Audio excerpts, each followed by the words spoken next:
Dear students, आज हम लोग प्रोटो हिस्टोरिक पीरियड को बल्कि हम कल स्टार्ट कर चुके थे और उससे आगे आज हम चलेंगे और कोशिश करेंगे कि आज ही प्रोटो हिस्टोरिक पीरियड खत्म हो जाए ताकि हम कल को एंशिएंट ह्यूमंस के बारे में पढ़ें जो उत्तराखंड के मूल निवासी थे यहाँ पे, है ना। तो ये हम देखेंगे। तो शुरू करते हैं आज का। एक सेकंड ना।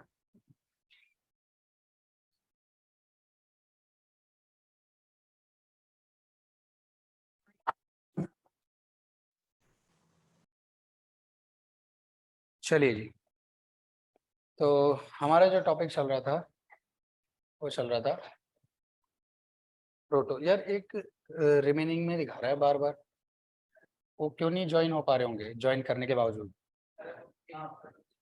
अच्छा,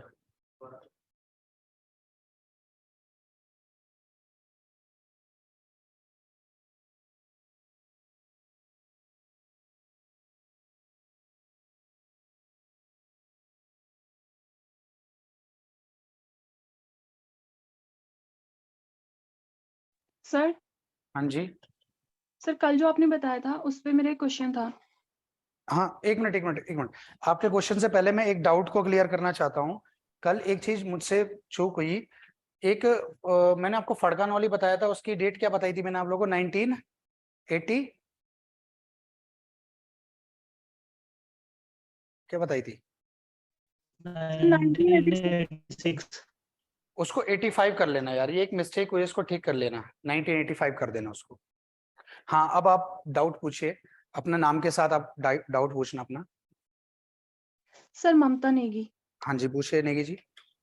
सर कल आपने बताया था कि जो देवी धुरा से और दूसरा चंद्रेश्वर मंदिर से कप हाँ मार्क्स मिले थे, तो सर क्या हाँ। मंदिर से ही ये मिले हैं? तो इनका मंदिर से ही कोई संबंध था? देखो, मंदिर के पास के इलाके पे मिले हैं, मतलब प्रॉपर मंदिर के अंदर हैं ऐसा नहीं है। लेकिन एक सबसे बड़ा जो साइट हो जाएगा हमें देखने के लिए कि हमें कप मार्क्स देखने के लिए जाना है, तो चंद्रेश्वर मंदिर जाना सर पड़ेगा, उसके देवी धुरा आसपास में के। मंदिर में ही मिले हैं सर, मंदिर से जस्ट बाहर जो उसका है प्रांगण हाँ वाला एरिया, हाँ हाँ, प्रांगण वहां वाला पे एरिया। Cup marks. वहां पे दरअसल देवीधुरा में का प्रांगण ही बहुत बड़ा है। वहां पे तो आपको पता ही है कि बग्वाल मेला भी खेला जाता है, एक युद्ध का मेला खेला जाता है। तो उसके तो प्रांगण मेला, उसके पास एरिया इतना बड़ा है।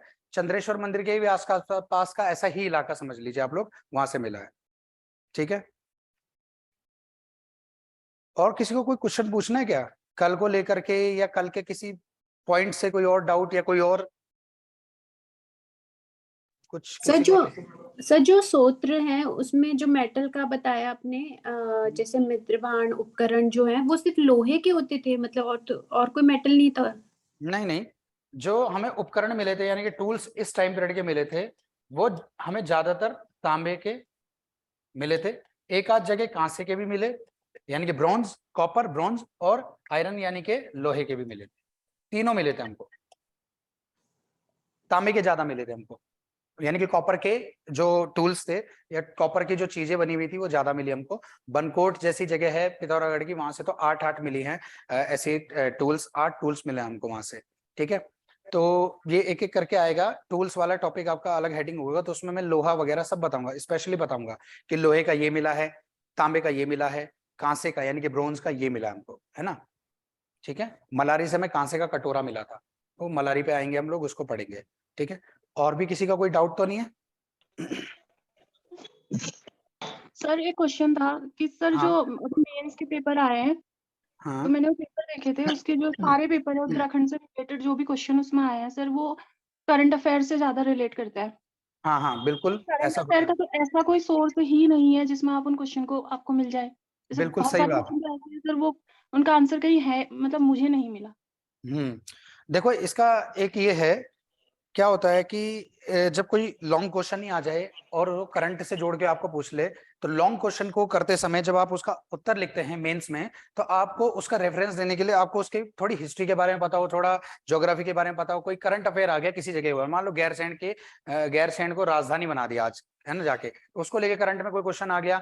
अब आपको उतनी डिटेल कहीं से किसी बुक में मिल नहीं रही इस चीज को लेके, तो आप उस चीज को बताने से पहले गैरसैंण के बारे में बताओगे, उसके इतिहास के बारे में बताओगे, उसकी ज्योग्राफिकल लोकेशन के बारे में बताओगे, आप बताओगे कि ये क्यों खास है, क्यों इसे राजधानी बनाने के लिए तब से बोल रहे थे, ये सब चीजें। और राजधानी का करंट अफेयर वाला जो पोर्शन है वो आपका थोड़ा बहुत, आपको जो जितना आपको जानकारी है उतना भी लिख दोगे तो चल जाएगा।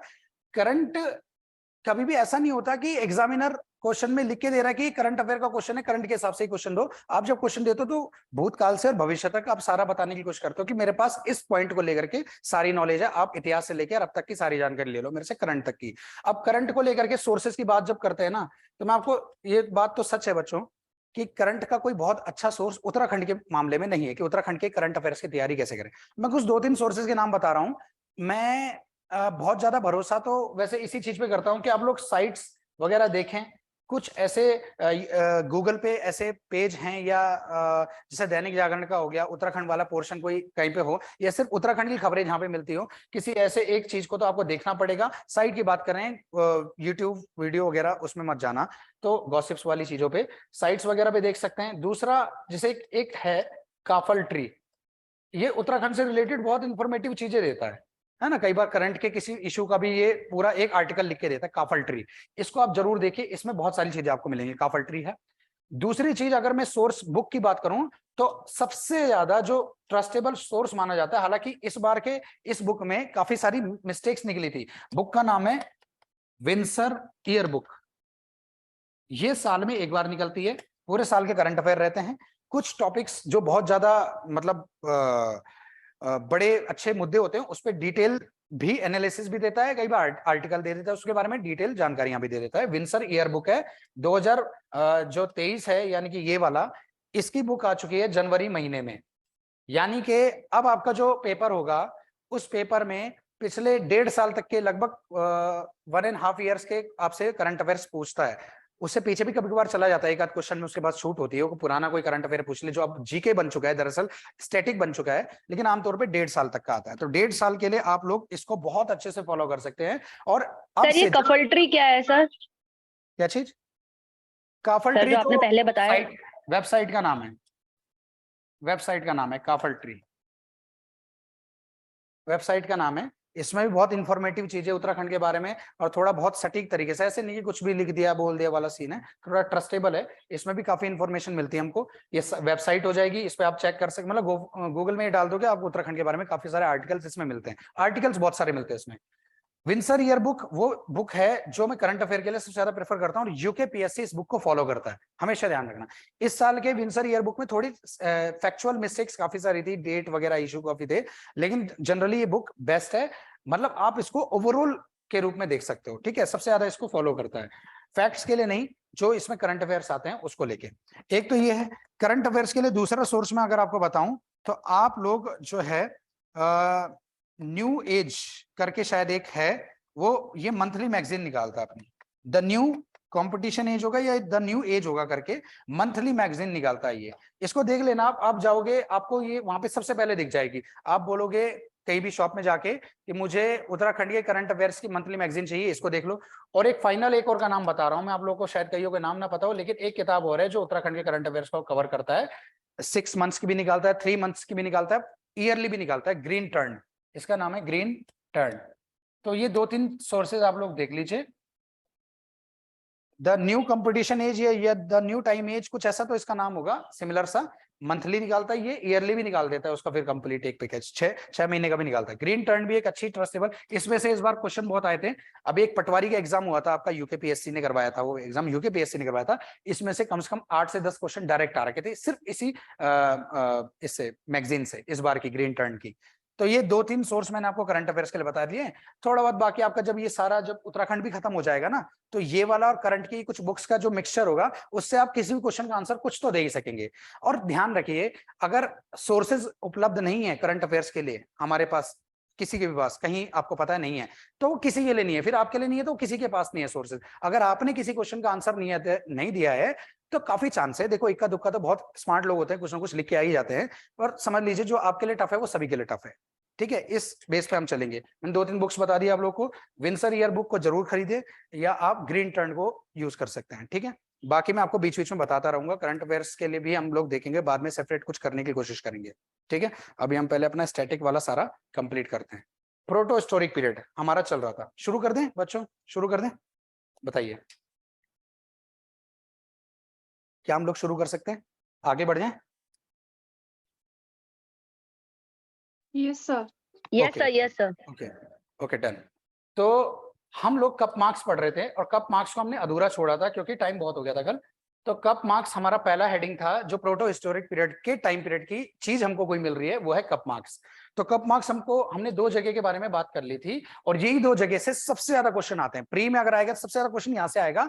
अगर टिप्पणी लिखने के लिए आएगा तो जो मैं आपको अभी थोड़ा बहुत और लिखवा दूंगा वो भी आप कवर कर लेना। बाकी इससे और ज्यादा इंपॉर्टेंट कुछ नहीं है। देवी धुरा वाली जगह को याद रखो और द्वारा हाट वाली जगह को याद रखो, जो मैंने कल लिखवाया था सबसे ज्यादा इंपॉर्टेंट ये और कंप्लीट एक जानकारी है। बाकी और कहां से क्या थोड़ा बहुत मिला है, किसी की डेट मौजूद है किसी की नहीं है, ये वाला इशू है। तो अब आगे इसमें आप पैरा चेंज करके लिखिए, पैरा चेंज करके लिखिए पश्चिमी रामगंगा घाटी, पश्चिमी रामगंगा घाटी, पैरा चेंज करके लिखिए कप मार्क्स में। पश्चिमी रामगंगा घाटी के नौला गांव से, नौला, पश्चिमी रामगंगा घाटी वैली में जो है ना एक गांव पड़ता है नौला गांव। पश्चिमी रामगंगा घाटी के नौला गांव से यशोधर मठपाल ने, पश्चिमी रामगंगा घाटी के नौला गांव से यशोधर मठपाल ने 72 कप मार्क्स खोजे। पश्चिमी रामगंगा घाटी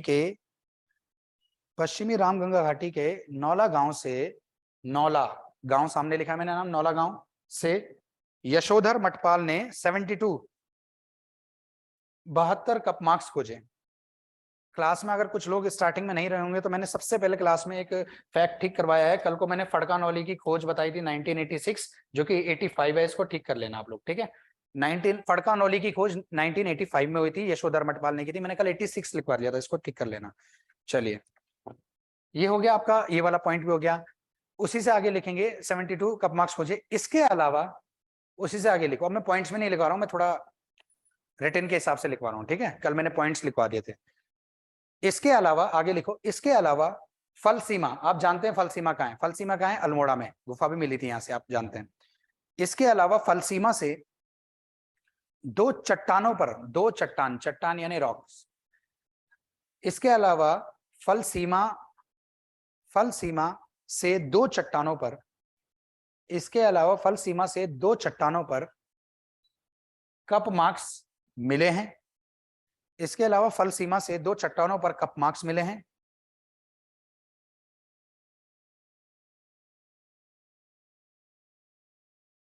गोपेश्वर के मंडल, गोपेश्वर आपको पता है चमोली में है, चमोली का सेंटर भी है, मुख्यालय भी है, और गोपेश्वर के अंदर ही एक जगह पड़ती है जिस जगह का नाम है मंडल। और ये मंडल जो है ये कई सारे गांव का ग्रुप है ये। तो यहाँ पे एक गांव पड़ता है, मंडल के अंदर ही एक गांव पड़ता है, इसका नाम है ग्वाड़ गांव, ठीक है। ये आप ब्रैकेट में लिख लेना, गोपेश्वर के मंडल ब्रैकेट में ग्वाड़ लिख लो, गांव का नाम हो गया ग्वाड़, आधा ग ग्वाड़, ठीक है। गोपेश्वर के मंडल से यशवंत सिंह कटौच ने, गोपेश्वर के मंडल से यशवंत सिंह कटौच, गोपेश्वर के मंडल से यशवंत सिंह कटौच ने भी कुछ कप मार्क्स खोजे। गोपेश्वर के मंडल से यशवंत सिंह कटौच ने भी कुछ कप मार्क्स खोजे हैं। तो कुल मिला के कप मार्क्स के बारे में हम देखें तो हमें कुमाऊं रीजन से बाहर निकल के चमोली के अंदर भी हमको कुछ कप मार्क्स मिल जा रहे हैं, ठीक है। तो आप लोग इसको कभी कप मार्क्स के ऊपर कुछ ऐसा आता है 25 वर्ड्स में या 20 कुछ ऐसा, तो आप इसको ऐड कर सकते हैं। कप मार्क्स हमारा हो चुका है, इससे इतना ही था, इसमें इतनी इंफॉर्मेशन थी, कप मार्क्स। दूसरा हेडिंग आप लोग डालेंगे नंबर 2, सोर्सेज, जो इस टाइम पीरियड के बारे में जानकारी दे रहे वो है ताम्र उपकरण। घबराना मत, इंग्लिश में इसको बोलेंगे हम लोग कॉपर टूल्स, ठीक है, कॉपर टूल्स हो जाएंगे। ताम्र उपकरण, ताम्र का मतलब तांबा, तांबा यानी कॉपर, उपकरण यानी टूल्स, ठीक है। ताम्र उपकरण हेडिंग डालो। अब देखते हैं हमें तांबे के जो ये टूल्स हैं, कॉपर के जो टूल्स है, कहां से कब कब कैसे कैसे मिल रहे हैं, क्या मिल रहा है, इसके ऊपर भी बात करेंगे। तो लिखेंगे आप लोग ताम्र उपकरण में लिखिए बहादुराबाद। अच्छा, हमें ज्यादातर जगह से ना तांबे के उपकरण मिले, लेकिन इसी हेडिंग के अंदर कहीं से अगर कुछ आयरन का या कुछ और मिला है तो वो भी मैं इसी में लिखवा दूंगा, स्पेसिफिक लिखवा दूंगा कि लोहे की भी एक चीज मिली है यहां से करके, है ना। तो लिखिए आप लोग, ताम्र उपकरण हेडिंग है, इसके अंदर लिखें, लिखिए जरा। बहादुराबाद कहाँ है? बहादुराबाद आप लोग बता सकता है कोई? हरिद्वार। बिल्कुल सही, Haridwar district. Very good, Bahadurabad. और ये बहुत इंपॉर्टेंट है ये बहादुराबाद जगह, क्योंकि यहां से हमको 2-3 चीजें मिली हैं। पहले हम उपकरण में देख लेते हैं, फिर बताऊंगा। बहादुराबाद, HD, हरिद्वार। तो लिखेंगे बहादुराबाद से तांबे के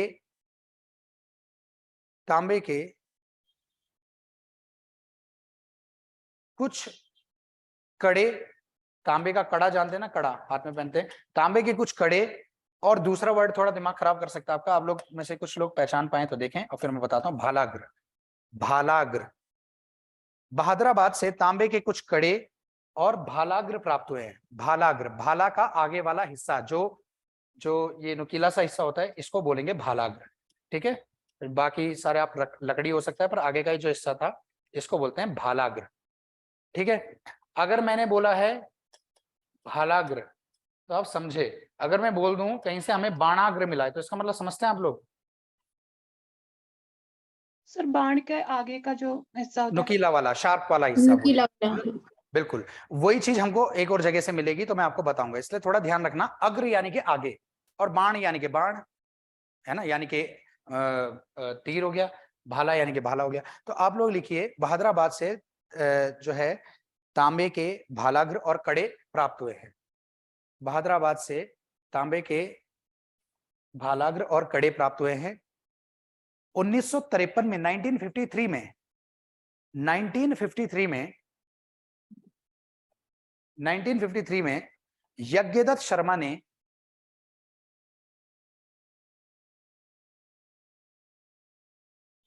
1953 में यज्ञदत्त शर्मा ने यहाँ का उत्खनन किया था, खुदाई की थी, मतलब यहाँ की उत्खनन, खनन से मिलकर के बनाए वर्ड। खनन आप जानते हैं किसे कहते हैं, खनन भी खोदना ही होता है। क्या बोला मैंने? 1953 में यज्ञदत्त शर्मा ने 1953 में यज्ञदत्त शर्मा ने यहाँ का उत्खनन किया था। उत्खनन मैंने सामने लिख दिया, यहाँ का उत्खनन यानी कि खुदाई की थी।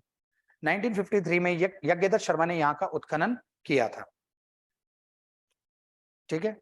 ये तो हमने हरिद्वार और बहादुराबाद की बात कर दी, बहादुराबाद हरिद्वार की बात कर दी। हमें कुछ और जगह हैं उत्तराखंड की जहां से हमें तांबे के या किसी दूसरे मेटल की चीजें मिली हैं। पैरा चेंज करके लिखिए 1983 में, डेट याद रखते हुए लिखना, पैरा चेंज 1983 में, 1983 1983 1983 में अल्मोड़ा से एक तांबे का उपकरण या कॉपर टूल, 1983 में अल्मोड़ा से एक तांबे का उपकरण 1983 में अल्मोड़ा से एक तांबे का उपकरण तथा 1989 में पिथौरागढ़ के बनकोट से, पिथौरागढ़ के बनकोट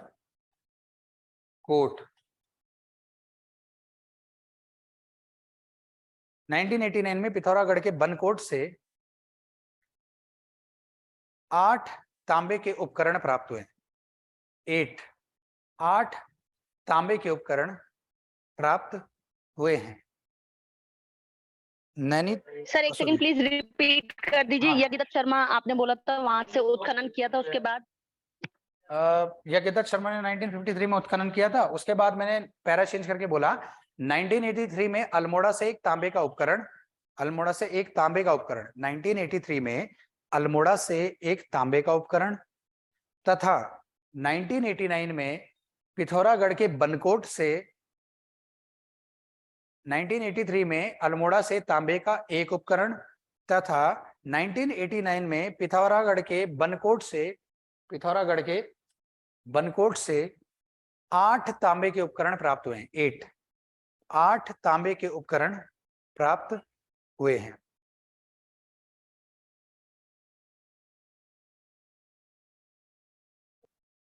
लिख लिया आपने सबने?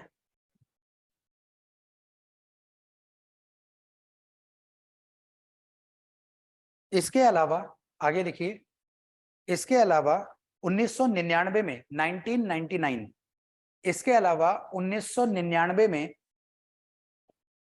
नैनी पाताल गुफा से 5 तांबे के उपकरण प्राप्त हुए। इसके अलावा 1999 में नैनी पाताल गुफा, नैनी पाताल गुफा, इसके अलावा 1999 में नैनी पाताल गुफा से 5 तांबे के उपकरण, 5 कॉपर के टूल्स हमको मिले हैं। इसके अलावा नैनी पाताल गुफा से 1999 में हमें 5 तांबे के उपकरण प्राप्त हुए। साथ ही आखिरी पॉइंट है बस, साथ ही, क्या सब लोग मेरे साथ चल रहे हैं? मैं स्पीड में तो नहीं बोल रहा हूं ज्यादा? नो सर, स्लो बोल रहे हैं। No sir. स्लो है ना? ठीक है, ठीक है। इसके साथ ही थापली, इसके साथ ही थापली, ब्रैकेट में लिखेंगे श्रीनगर, श्रीनगर के पास है। इसके अलावा थापली नहीं, इसके साथ ही थापली, श्रीनगर से तांबे की चूड़ियां प्राप्त हुई हैं। इसके साथ ही थापली से तांबे की चूड़ियां प्राप्त हुई। इसके साथ ही थापली से तांबे की चूड़ियां प्राप्त हुई हैं। ठीक है? हाँ जी सर, नैनी पाताल पिथौरागढ़ में ही है? पिथौरागढ़ में। मैं आपको एक बात बताता हूँ, कई सारी बुक्स में नैनी पाताल के बारे में बताया जाता है कि नैनीताल में, बिल्कुल कई किताब में लिखा है। सीधे वो किताब का वो पॉइंट हटा दो, बल्कि आप देख सकते हो कि बुक्स में कितनी ज्यादा मिस्टेक्स होती हैं। पिथौरागढ़ में है नैनी पाताल। ठीक है, अगर किसी को ये देखना हो तो पिथौरागढ़ ऐड कर देना, वहां पे ऐड कर देना पीटी पिथौरागढ़। ठीक है। अच्छा, एक चीज और, जो तीसरा हेडिंग है वो बताने से पहले मैं आप लोगों को कुछ बात बताता हूँ मृद भांड के बारे में। हाँ, मृद भांड, मिट्टी के बर्तन, मृद भांड। देखो, मिट्टी के जो बर्तन हैं, ये भी हमको बहादुराबाद जैसी जगह से मिले थे। मैंने एक नोट आपको स्पेसिफिक, एक पॉइंट आपको ऊपर स्पेसिफिकली लिखवाया कि 1953 में यज्ञदत्त शर्मा ने वहां की खुदाई की थी, कहां की? बहादुराबाद की। लेकिन उससे पहले एक बार वहां की खुदाई हो चुकी थी। उसका कोई ऐसा पॉइंट नहीं मिलता कि किसने पर्टिकुलर करवाया था। आर्कियोलॉजिकल सर्वे ऑफ इंडिया ने करवाया था, ASI ने सीधे सीधे खुदाई करवाई थी, किसी पर्सन का नाम नहीं मिलता। 1951 में बहादुराबाद की खुदाई सबसे पहले हो चुकी थी। तो मैं आपको ये बता रहा हूं कि बुक्स में तो इसको बिल्कुल भी क्लियर नहीं कर रखा, घुसा रखा है। कई किताबों में लिखा है कि बहादुराबाद की खुदाई 1951 में हुई, कई में लिखा है 1953 में हुई, जो मैंने आपको पहले पॉइंट लिखवाया। इसको मैं किस तरीके से लिखवा रहा हूं, क्योंकि जब बुक्स क्लियर नहीं है, राइटर्स क्लियर नहीं है, विद्वान क्लियर नहीं है, तो हम इस चीज को फिर कैसे करें? हमारे लिए तो बहुत बड़ी चुनौती है ना कि हम इस चीज को याद करें, तो करें क्या, किसको सही माने? तो मैं इसको इस तरीके से लिखवा रहा हूं, 1951 में हरिद्वार के बहादुराबाद में खुदाई करवा दी गई थी। लेकिन यज्ञदत्त शर्मा का स्पेसिफिकली जब भी नाम आता है तो यज्ञदत्त शर्मा के लिए 1953 लिखा जाता है।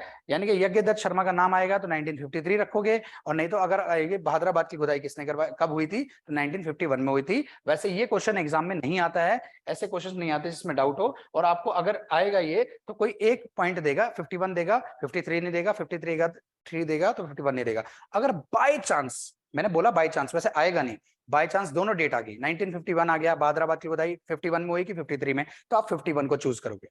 यज्ञदत्त शर्मा का नाम आएगा तो 53 को चूज करोगे। क्या सब लोगों को क्लियर हुआ, ये समझ में आया? Yes sir.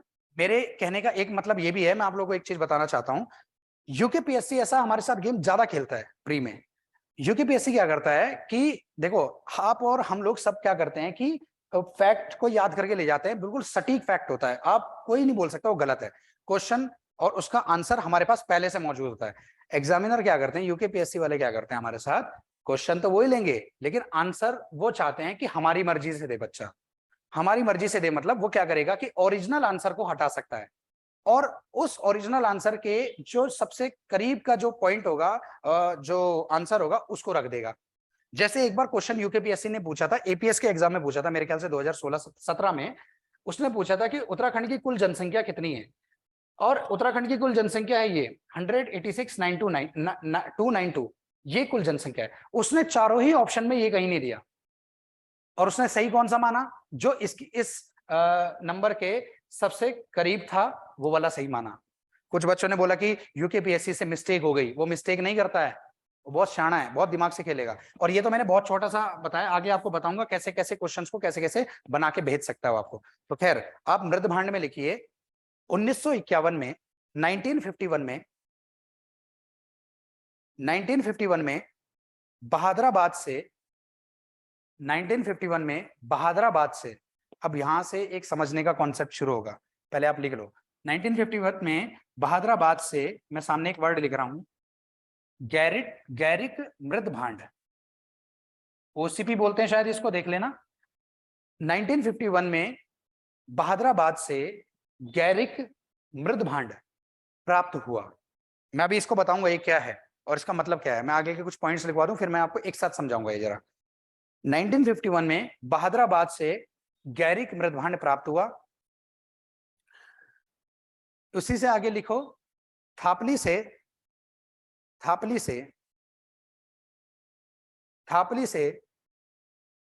अब एक दूसरा वर्ड आ रहा है, चित्रित धूसर मृदभांड। हिंदी मीडियम वालों ने ये नाम जरूर पढ़े होंगे, मैं आप लोगों को फिर इसके बाद बताऊंगा कि क्या चीज है दोनों और क्या है इसका मतलब भी। थापली से चित्रित धूसर मृदभांड, थापली से चित्रित धूसर मृदभांड और पकी हुई मिट्टी के खिलौने प्राप्त हुए हैं। थापली से चित्रित धूसर मृदभांड और पकी हुई मिट्टी के खिलौने प्राप्त हुए हैं, और पकी हुई मिट्टी के खिलौने प्राप्त हुए हैं। मलारी से, उसी से आगे लिखते रहिए, मलारी से भी एक चित्रित धूसर मृदभांड प्राप्त हुआ है। मलारी से भी एक चित्रित धूसर मृदभांड प्राप्त हुआ है। मलारी से भी एक चित्रित धूसर मृदभांड प्राप्त हुआ है। सर स्पेलिंग लिख दीजिए। ये चित्रित धूसर मृदभांड तो मैंने सामने लिख दिया, चित्रित धूसर मृदभांड। अच्छा, सेम चीज मलारी से भी हुई है। हाँ सेम वही तो आया अरुण। मलारी से भी चित्रित धूसर मृदभांड प्राप्त हुआ है। आप ऐसा करो, मेरे को दोबारा ये लाइन ना लिखवानी पड़े, मलारी एंड पुरोला कर दो, पुरोला भी लिख लो। पुरोला आपको पता है ना कहाँ है? पुरोला उत्तरकाशी में। आपसे कभी कोई बड़ी सिंपल क्वेश्चन पूछेगा, पुरोला कहाँ पड़ता है? उत्तरकाशी में। मलारी कहाँ पड़ता है? चमोली में। तो आप लोगों को क्या करना है, जो मैंने अभी पॉइंट लिखवाया ना मलारी से भी, तो आप लिखो मलारी और पुरोला से भी, मलारी और पुरोला से भी, आप एंड पुरोला कर दो बस उसमें।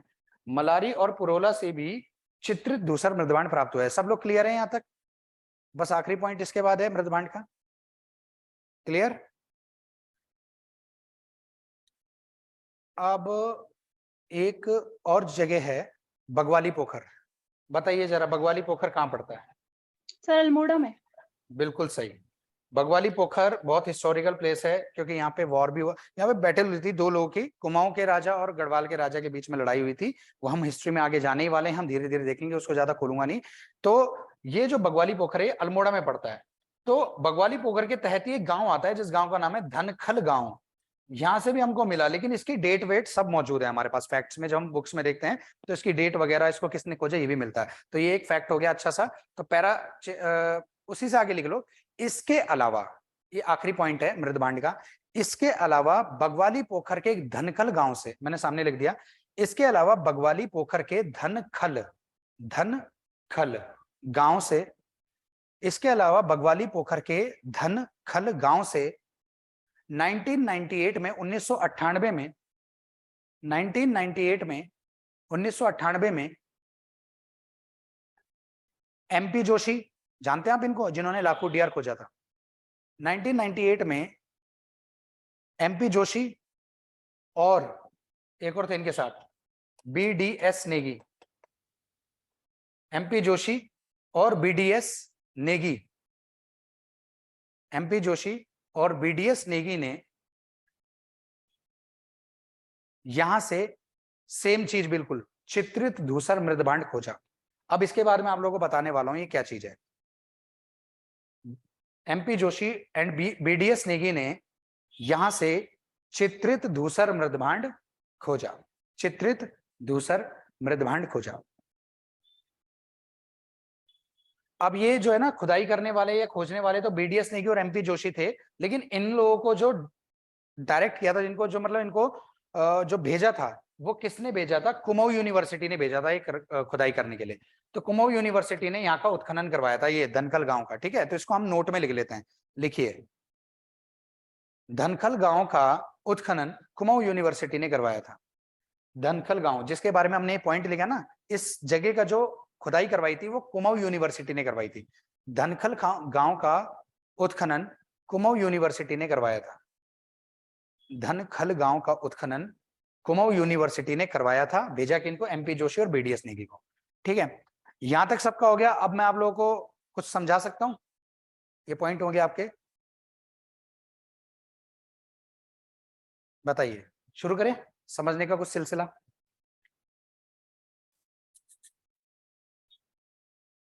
बिल्कुल सर, बिल्कुल बिल्कुल। आप लोग मुझे बताएंगे तो मुझे लगेगा कि आप लोगों ने लिखना विखना सब कंप्लीट कर लिया। अब लोग बिल्कुल आप लोग समझने के लिए बैठो, इसलिए आप लोगों से पूछ के जरूर करूंगा। इससे मुझे भी पता लगेगा कि कोई है जो मुझसे पढ़ रहा है। तो क्लास तो खाली, आज सारे लोग ऑनलाइन ही है, तो आप लोगों से पूछना पड़ेगा मुझे। आज सामने कोई नहीं बैठा है, तो आप लोग एक्टिव रहना। अब देखो ध्यान से, मैं जो आप लोगों को बताने वाला हूँ उसको बताने से पहले मैं आप में से कुछ लोगों से पूछना चाहता हूँ कि आप में से कितने बच्चे हैं जिन्होंने वैदिक सिविलाइजेशन को पढ़ा है?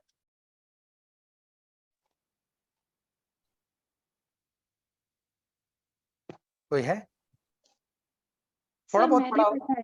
सर मैंने पढ़ा है। ठीक है, कुछ 2-3 बच्चों ने बोला है कि सर मैंने पढ़ा है। पता लगा मुझे 2-3 बच्चों से। मुझे धीरे धीरे आपकी आवाज पहचाननी पड़ेगी। ऑनलाइन में ये एक कष्ट है, संकट है कि सामने नहीं है, मुझे पता लगाना पड़ेगा। पर ठीक है, आप में से कुछ बच्चों ने पढ़ा है। मेरे को बस इसमें इतना जानना था कि कुछ बच्चों ने पढ़ा है, कुछ नहीं पढ़ा। आप देखते हैं इसको।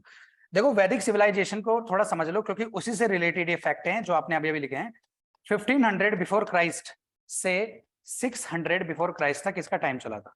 अगर हम इसको हिंदी में बोलें तो 1500 ईसा पूर्व से 600 ईसा पूर्व के बीच में वैदिक सिविलाइजेशन चला था।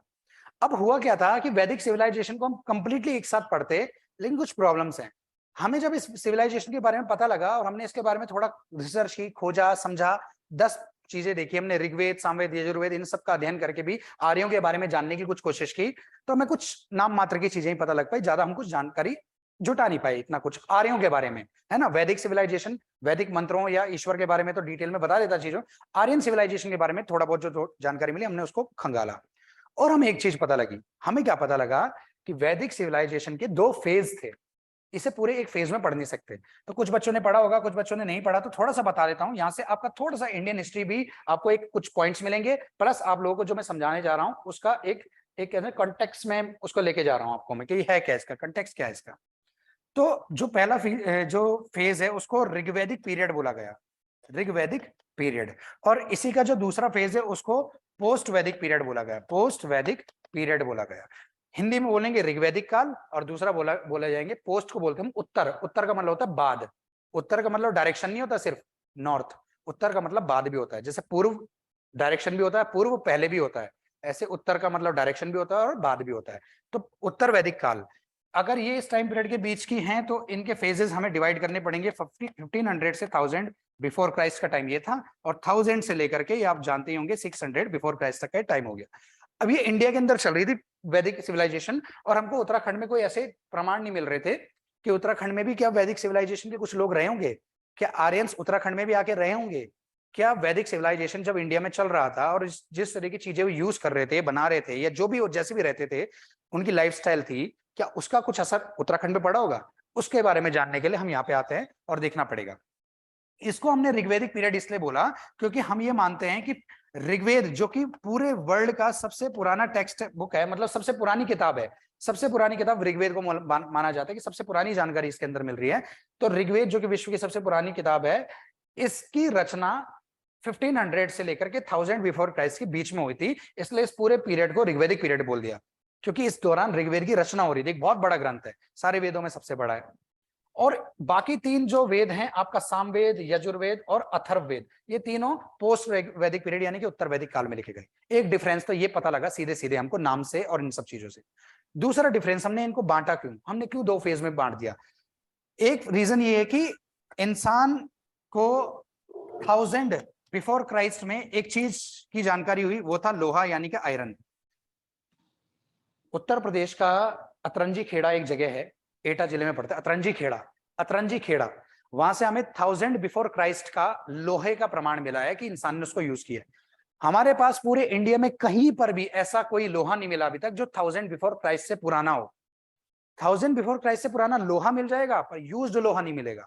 यानी कि यूज्ड लोहे का मतलब कि हमें एक ऐसा लोहा मिला जिसको इंसान ने यूज किया था, इंसान ने यूज किया 1000 बिफोर क्राइस्ट से, और इससे पहले का लोहे का यूज का कोई भी प्रमाण हमें इंडिया के अंदर नहीं मिलता।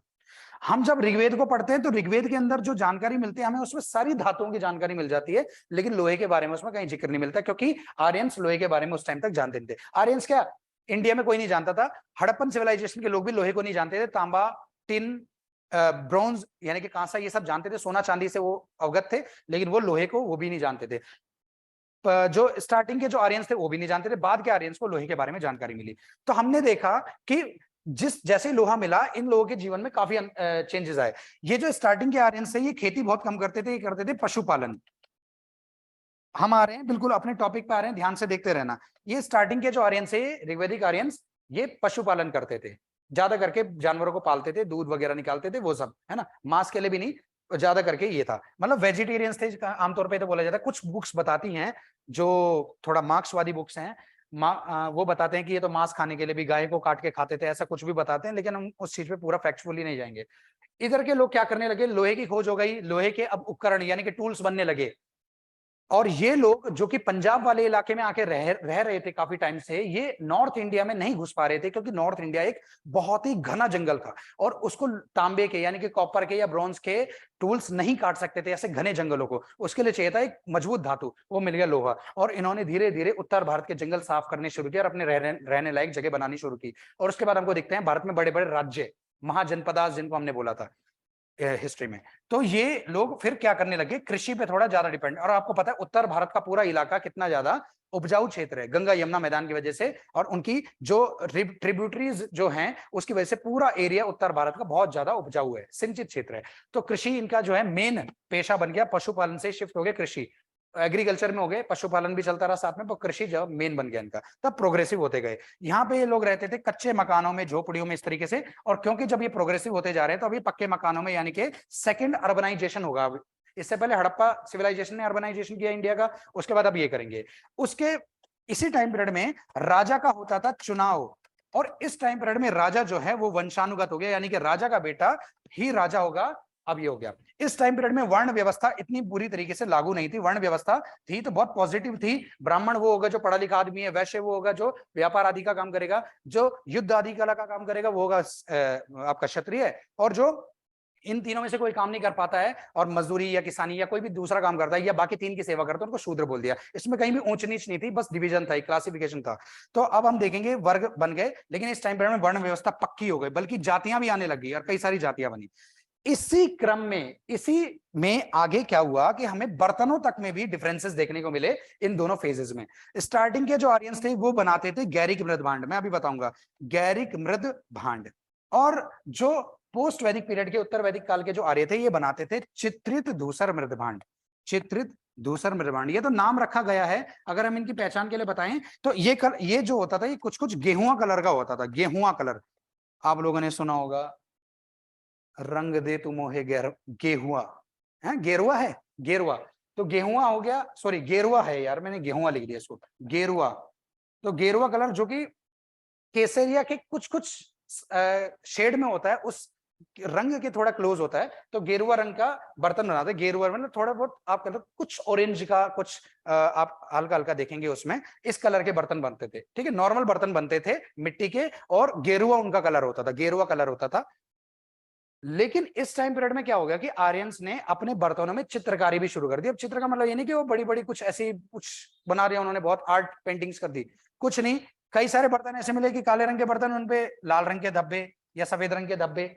तो चित्रकारी का मतलब है कि अब पेंटिंग करने लगे हैं बर्तनों के ऊपर, अब कलरफुल बनाने लगे हैं उसको, तो उसको बोला उन्होंने चित्रित धूसर मृद भांड, मिट्टी के बर्तन जो कि चित्र से युक्त है, पेंटिंग की हुई है उनकी बस। ठीक है, उसमें बस थोड़ी बहुत डिजाइनिंग वगैरह कर रखी है इन्होंने। तो ये बेसिक बता रहा हूं अभी मैं। जब हम वैदिक सिविलाइजेशन को इंडिया में पढ़ते हैं, एंशिएंट इंडिया में पढ़ते हैं, तो हमको पता लगता है कि इसको समझने के लिए बहुत डिफरेंसेस देखने पड़ते हैं दोनों प्रकार के बर्तनों पर। बेसिक मैंने आपको बता दिया, ये गेरुए कलर का सिंपल मिट्टी का बर्तन था और एक चित्रों से युक्त मिट्टी का बर्तन था। ये चीज हमें दोनों टाइम पीरियड के बारे में पता लगी, और इससे हमको पता लगता है बहुत बड़ी चीज, अगर हमें किसी जगह से गैरिक मृदभांड मिला है तो इसका मतलब वो ऋग्वैदिक साइट थी, यानी कि वो जो था वो स्टार्टिंग के आर्यंस वहां पे पहुंच चुके थे। ठीक है, इस दौरान इसी बीच में कभी भी जहां से भी हमको गैरिक मृदभांड मिल रहा है, इसका मतलब वो ऋग्वैदिक साइट है। और अगर हमको कहीं से चित्रित धूसर मृदभांड मिल रहा है तो इसका मतलब वो एक पोस्ट वैदिक साइट है, यानी कि उत्तर वैदिक साइट है। और आपको दिखेगा कि उत्तराखंड के अंदर सिर्फ एक जगह है बहादुराबाद, वो भी मैदानी इलाका है, तो शायद आर्यंस यहां तक पहुंच गए स्टार्टिंग के। आपको पता है उत्तर भारत में 1000 ईसा पूर्व के आसपास में पहुंच गए थे, तो अपने गैरिक मृदभांड इनके यहाँ पे एक आध मिला हमें यहाँ से बहादुराबाद से। उसके अलावा पूरे उत्तराखंड से हमको ऋग्वैदिक टाइम पीरियड का कोई भी प्रमाण आर्यंस का कुछ नहीं मिलता। हमें मिलते हैं ज्यादातर क्या, चित्रित धूसर मृदभांड, यानी कि पोस्ट वैदिक पीरियड के बर्तन मिलते हैं हमको यहाँ से। लगभग थापली से मिल गया, पुरोला उत्तरकाशी तक से मिल गया, मलारी चमोली के मिड से मिल गया, ऊपर इतना ऊपर तक, बगवाली पोखर अल्मोड़ा में जाके मिल गया हमको। तो यानी कि आर्यंस यहाँ पे आए होंगे, ये आर्यंस की जो कल्चर था, जो उनके रिवाज था, वो यहाँ तक पहुंचा। समझ लो। इसके अलावा हमें जहां से लोहे की चीज मिल रही है, समझ लो वो भी पोस्ट वैदिक पीरियड की साइड है। समझ में आ गया आप लोगों को? पोस्ट वैदिक पीरियड की साइट है जहां से लोहे की चीज मिल रही है, क्योंकि 1000 बिफोर क्राइस्ट से पहले हमारे पास लोहा नहीं था। इंडिया में इंसान को लोहे की जानकारी नहीं थी, या उसको यूज करना नहीं जानता, या उससे परिचित नहीं हुआ था।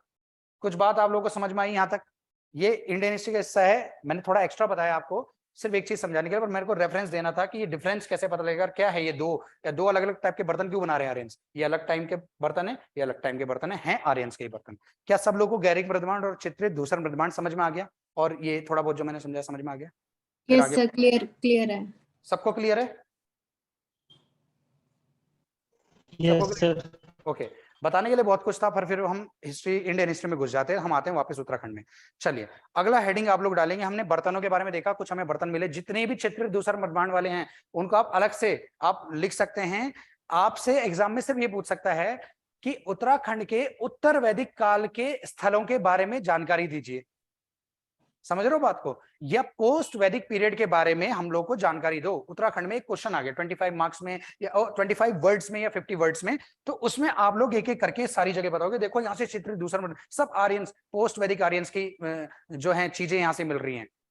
तो ऐसा अनुमान लगा सकते हैं, लास्ट में आप लिख सकते हो, ऐसा अनुमान लगाया जा सकता है कि उत्तर वैदिक काल के आर्य पुरोला, मलारी, थापली और आपका क्या था, अल्मोड़ा के बगवाली पोखर जैसी जगहों तक पहुंच चुके थे, या यहाँ तक इनकी रीच हो चुकी थी। हाँ जी बोलिए सर। कोई लॉग आउट हो गया है, वो आपको लॉग इन के लिए बोल रहा है। अच्छा, हाँ हनिका, ठीक है, thank you so much, thank you. सब लोग यहाँ तक बिल्कुल कोई दिक्कत तो नहीं आप लोगों को? अच्छे से समझ में आ रहा है ना?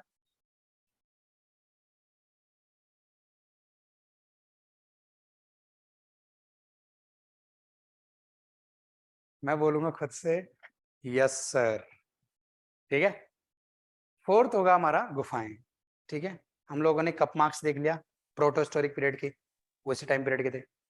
कॉपर के टूल्स देख लिए और बर्तन देख लिए मिट्टी के। अब हम देखेंगे गुफाएं। ठीक है, अच्छा इंटरेस्टिंग बात यह है कि हमको हड़प्पन सिविलाइजेशन के टाइम के कोई भी बर्तन यहाँ से नहीं मिल रहे हैं। हड़प्पन सिविलाइजेशन के बर्तन कुछ अलग ही टाइप के होते थे, लाल रंग की पेंटिंग्स होती थी, उनपे भी होते थे, चित्रकारी वगैरह होती थी। पर हमें आर्यंस का और हड़प्पन का थोड़ा अलग पता है। हड़प्पन सिविलाइजेशन के बर्तन थोड़े अलग होते थे, उस पे आप हड़प्पा में जाके देख लेना, उसको पढ़ लेना, मैं उसमें घुसूंगा नहीं दोबारा से। पर हड़प्पा सिविलाइजेशन का नहीं मिला हमको, आर्यन सिविलाइजेशन की थोड़ी बहुत मिल गई चीजें। गुफाएं आते हैं, तो आपको पता है गुफाओं में मैंने बताया था कि हमारी कौन कौन सी जगह बची थी। मैं आपको जस्ट गुफाएं पहले जस्ट बता दूं, तो गुफाएं हमारे पास कौन कौन सी है। देखो, बनकोट में एक गुफा है, आप लोग अभी अभी उसके बारे में पढ़ चुके हो, तो अब इसको हम अलग से नहीं लिखेंगे यहाँ पे, क्योंकि हमने जब गुफाओं में हम लिखते हैं ना, बनकोट हेडिंग डलवाता मैं आप लोगों से, और फिर बोलता बनकोट हेडिंग, ध्यान से समझो मैं क्या कह रहा हूँ। मैं गुफाओं में बनकोट हेडिंग डलवाता आपसे, और बनकोट में सबसे पहला पॉइंट होता, ये पिथौरागढ़ में स्थित है, यहाँ से एक गुफा प्राप्त हुई है जहां से 8 तांबे के उपकरण प्राप्त हुए हैं। बस इतना ही फैक्ट है इसके अंदर, और वो मैं तांबे के उपकरण के अंदर लिखवा चुका हूँ। तांबे के उपकरण हमको बनकोट से मिले, मैंने कॉपर के टूल्स में मैंने आपको हेडिंग के अंदर लिखवा दिया। तो गुफाओं में हम इनको लिखेंगे नहीं, इनके अंदर की चीजों को, पर गुफाएं बता देता हूँ कौन कौन सी मिली हमको इस टाइम पीरियड की। एक तो बनकोट था, कॉपर की चीजें मिल रही है हमको। दूसरा आपका बहादुराबाद गुफा नहीं है, गुफाओं में बनकोट हो गया। दूसरा नैनी पाताल हो गया, नैनी पाताल ये भी गुफा है। तीसरा मलारी, ये भी गुफा है, यहाँ से भी हमने लिखी थी, कुछ चीजें मिली थी। और कोई गुफा है, हाँ पुरोला। तो इन 4 गुफाओं के बारे में हम लोग लिखने जा रहे हैं। 4 में से 2 गुफाओं के बारे में हम लोग टूल्स के अंदर ही लिख चुके हैं, वही चीज फैक्ट है और कुछ एक्स्ट्रा फैक्ट उसके अंदर नहीं है। यही है, ये पिथौरागढ़ में है, ये भी पिथौरागढ़ में है। दोनों जगह से हमें कॉपर के टूल्स मिले हैं, अलग अलग टाइम में मिले टूल्स। एक जगह से 8 मिले, एक जगह से 5 मिले। कहानी खत्म, पैसा हजम, ये आप लोग लिखवा चुके हो। आप यहाँ पे दोबारा रिपीट कर सकते हो, फेयर नोट्स आप बनाओगे तो दोबारा गुफाओं के लिए आप लिख सकते हो। क्रम बनाने के लिए आप लोग सीधे हेडिंग डालेंगे, आप लोग सीधा मलारी। गुफाओं में हम गुफा के बारे में लिखेंगे, मलारी के बारे में लिखिए। मलारी हेडिंग डालेंगे गुफाओं में, नंबर 1 मलारी, और ब्रैकेट में लिख लेना चमोली। ठीक है, चमोली। तो मलारी को हम 2 रूप में जान सकते हैं, 2 तरीके से देखते हैं हम मलारी को। मैं मलारी को 2 बार लिखवाऊंगा आपको यहाँ इस टॉपिक के अंदर, प्रोटो हिस्टोरिक पीरियड के अंदर मैं मलारी को 2 बार लिखवाऊंगा। अभी एक बार लिखवा रहा हूं मैं गुफाओं में। हमें गुफाओं से कुछ चीजें मिली हैं, हमें लगा यहाँ पे इंसान निवास करता था, और कुछ धातुएं, कुछ मेटल्स हमको मिल गई, चीजें मिल गई, उसकी यूज करने वाली कई सारी चीजें मिली। फिर मैं एक हेडिंग, गुफाओं के बाद आखिरी हेडिंग बचेगा। आप लोग जानते हैं कि एक और चीज है जो उत्तराखंड में प्रोटो हिस्टोरिक पीरियड के बारे में जानकारी देती है। हमें यहाँ से बहुत सारी कब्रें मिली, अंतिम संस्कार की जगह मिली, जिसको बोलते हैं इंग्लिश में बरियल साइट्स, हिंदी में बोलते हैं शवाधान। तो हमें शवाधान मिले, और शवाधान भी हमको मलारी से मिले, इसी गुफा के आसपास से। तो मैं आपको ये कहना चाहता हूं कि शवाधान के अंदर मैं मलारी को अलग तरीके से रिप्रेजेंट करूंगा। अभी गुफाओं से मैं जो जो चीजें मिल रही हैं वो बताऊंगा, और शवाधान वाला हेडिंग आपका अलग से आता है, या मलारी के शवाधान आपका टिप्पणी करने के लिए आता है तो आप करोगे। अगर आपके सामने मलारी आ जाता है कभी कि मलारी के ऊपर 50 शब्द लिखिए, तो आप लोग, जो मैं दूसरा हेडिंग, जब मैं शवाधान के अंदर मलारी के अंदर जो बातें लिखवाऊंगा और जब भी गुफाओं के अंदर बातें लिखवाने वाला हूं, इन दोनों को मिक्स कर दूंगे, पूरा मलारी कंप्लीट हो जाएगा। ठीक है, अभी आप शायद हो सकता है कुछ बच्चों के सिर के ऊपर से जा रही हूं, मैं बहुत ज्यादा बोलता हूं, लेकिन ये मेरे पढ़ाने का तरीका है। आप पहले मलारी में लिख लीजिए, लिखिए चमोली आप लोगों ने लिख लिया, इसमें लिखिए आप लोग 1983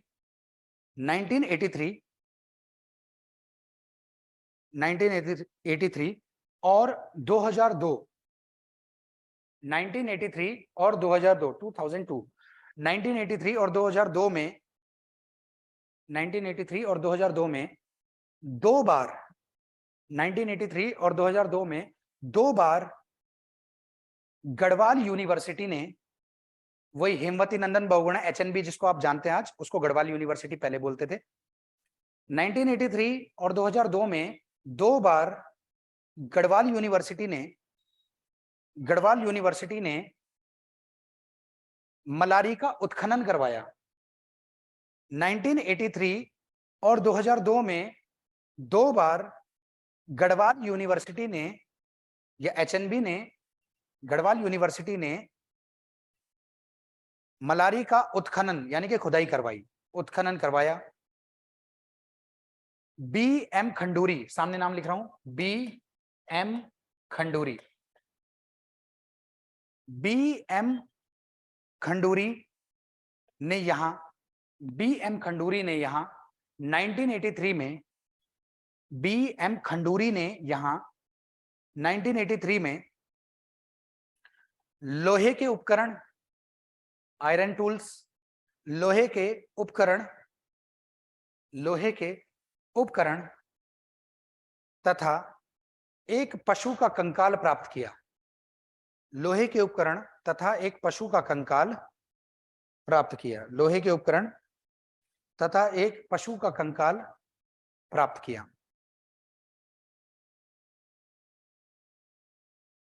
अब बड़ी इंटरेस्टिंग बात है, मैं इसको नोट में ही लिखवाऊंगा, और वो बात यह है कि ठीक है, लोहे का उपकरण मिल गया, सामान्य सी चीज है, पशु का कंकाल मिल रहा है। हर कोई जानना चाहता है कि पशु कौन है, और बड़ी अजीब सी बात है कि हम सच में नहीं जानते अभी ढंग से कि कौन है।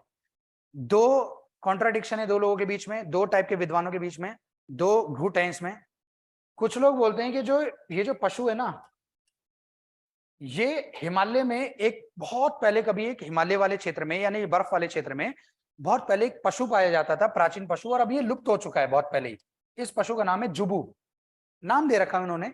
इन्होंने बोला कि हिमालय में एक बहुत पहले एक पशु पाया जाता था जिसका नाम है जुबू, तो ये वो है, उसका कंकाल है। और अभी मैं बताऊंगा इसके बारे में। दूसरा, कुछ लोग बोलते कि नहीं नहीं नहीं कुछ नहीं, ये हिमालयी यानी कि हिमालयन वृषभ, वृषभ यानी कि बैल, ये हिमालय बैल है, ये हिमालयन बैल है।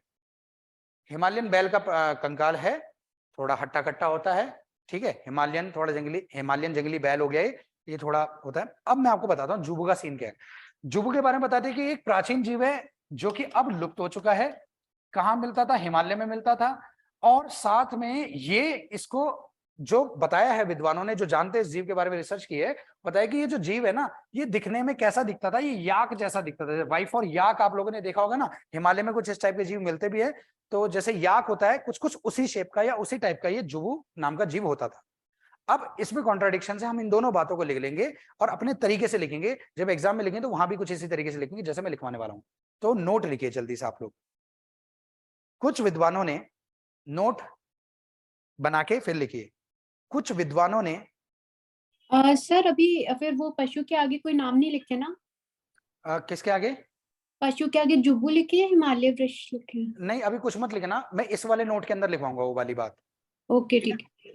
हाँ, तो लिखिए नोट में, कुछ विद्वानों ने इसे हिमालयी वृषभ, या आप लिख लो हिमालयन बुल, ना बैल नहीं, बुल तो साउंड हो गया ना शायद, बुल ही होता है। अरे क्या हो गया मेरे को? बैल क्या होता है? बैल। बल्द क्या होता है? बल्द। Ox sir. हाँ सही सही सही, वैसे भी लिख सकते हो पर हिंदी में थोड़ा ज्यादा अच्छा लगेगा ये, ठीक है। तो क्या बोला मैंने? कुछ विद्वानों ने इसे किसकी बात हो रही है? जो कंकाल मिला उससे रिलेट कर देना खुद से, इसको बाद में आप चाहे इसे बेटर कर देना जैसे लिखना चाहे, फिलहाल लिखो। कुछ विद्वानों ने इसे हिमालयी वृषभ या हिमालयन बैल, हिमालयी वृषभ माना है, हिमालयी वृषभ माना है, वृषभ माना है। जबकि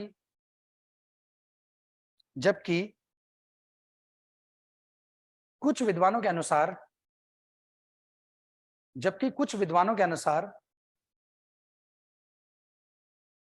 ये प्राचीन पशु जुबू का कंकाल है। जबकि कुछ विद्वानों के अनुसार ये प्राचीन पशु जुबू का कंकाल है, प्राचीन पशु जुबू का कंकाल है।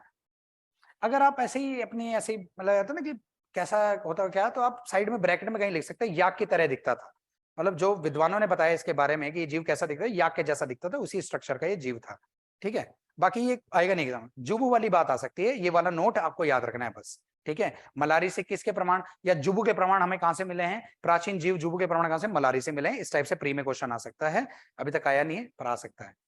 अगला पॉइंट लिखिए। अगला पॉइंट क्या लिखेंगे? पैरा चेंज करके लिखो जरा। हमने ये सारी जुबू वाली बातें, कंकाल वंकाल सब लिख दिया, पैरा चेंज करके लिखो। यहां से मानव कंकाल, ह्यूमन स्केलेटन मिला हमको यहां से ना, यहां से मानव कंकाल, ये एग्जाम का सबसे फेवरेट क्वेश्चन है, यूकेपीएससी से लेके यूके ट्रिपल एससी सबका, उत्तराखंड में कोई भी एग्जाम होता है ये फेवरेट क्वेश्चन रहा है। यहां से मानव कंकाल प्राप्त हुआ है, यहां से मानव कंकाल प्राप्त हुआ है जिसके ऊपर 5.2 5.2 kg, समझ रहे हो? केजी है ये, आप आइडिया लगाना कि कितना भारी रहा होगा।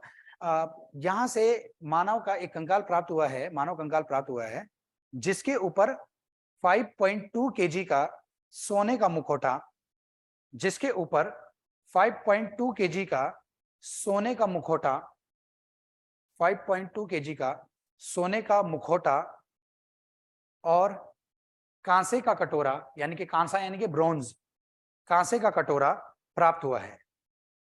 यहां से 5.2 kg का सोने का मुखौटा, इसके ऊपर से 5.2 kg का सोने का मुखौटा तथा कांसे का कटोरा प्राप्त हुआ है, कांसे का कटोरा प्राप्त हुआ है।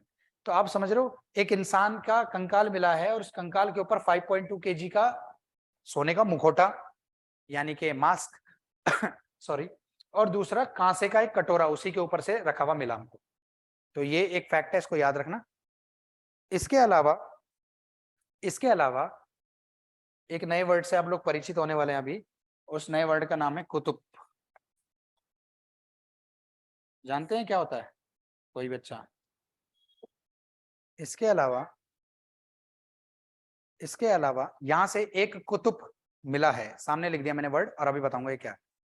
इसके अलावा यहां से एक कुतुब मिला है, कुतुब, सामने मैंने वर्ड लिख दिया कुतुब, KUTUP, ठीक है। इसके अलावा यहां से एक कुतुब मिला है जिस पर चमकदार पॉलिश, अभी बताऊंगा ये क्या होता है, जिस पर चमकदार पॉलिश हुई है, जिस पर चमकदार पॉलिश हुई है तथा इसके हत्थे पर, हत्था हैंडल, तथा इसके हत्थे पर,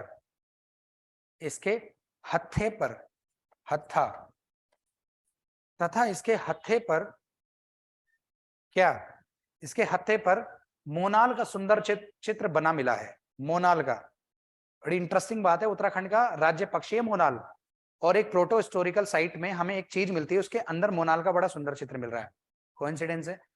तो क्या बोला मैंने? कुतुब और उसके हत्थे पर मोनाल का सुंदर चित्र प्राप्त हुआ है। कुतुब के हत्थे पर क्या प्राप्त हुआ है? मोनाल का सुंदर चित्र प्राप्त हुआ है। यहां तक कुतुब क्या होता है इसको देखो, पॉलिशदार मिला है, ये होता है चमड़े का, ये था चमड़े का कुतुब था ये। और कुतुब क्या होता है? एक बैग टाइप का होता है चमड़े का, जो आप देखोगे कि जो रेगिस्तानी इलाका होता है, डेजर्ट वगैरह में आप लोग ले जाते हैं तो पानी उसके अंदर लेके जाते हैं। आपने मैन वर्सेस वाइल्ड में देखा होगा, अगर बेयर ग्रिल्स के पास तो वो रहता है। तो मम्मीज में भी, हाँ मम्मीज मूवी में भी लेके जाते हैं। हाँ बिल्कुल, वहां पे मिलते हैं तो लेके जाते हैं, बिल्कुल। तो हाँ, तो ये चमड़े का एक बैग होता है जिसके अंदर पानी रिजर्व करके रखते हैं हम लोग। रेगिस्तानी इलाकों में इसको थोड़ा ज्यादा यूज होता है, तो उसको बोलते हैं कुतुब। हिंदी में बोलते हैं, इंग्लिश में कुछ बोलते होंगे इसको, तो अलग बात है। कुतुब बोलते हैं उसको, चमड़े के बैग को, थैले को, जिसमें पानी रिजर्व करके ले जाते हैं। ठीक है, ये मिला हमको यहाँ से मलारी से, और इसके हैंडल में मिला हमको क्या? मोनाल का चित्र मिला है, ये थोड़ा ध्यान रखना। अब एक चीज और लिखो, साथ ही साथ एक पॉइंट रह गया बस, साथ ही मलारी का एक पॉइंट रह गया, फिर हम आगे बढ़ेंगे। साथ ही साथ यहां से लोहे के बाणाग्र आ गया, देखो वर्ड। आपसे बोलेगा भालाग्र कहां से मिला, वो भी तांबे का, तो बहादुराबाद। लोहे के बाणाग्र कहां से मिले, तो मलारी। इसके साथ ही साथ यहां से लोहे के बाणाग्र, कौमा छुरियां,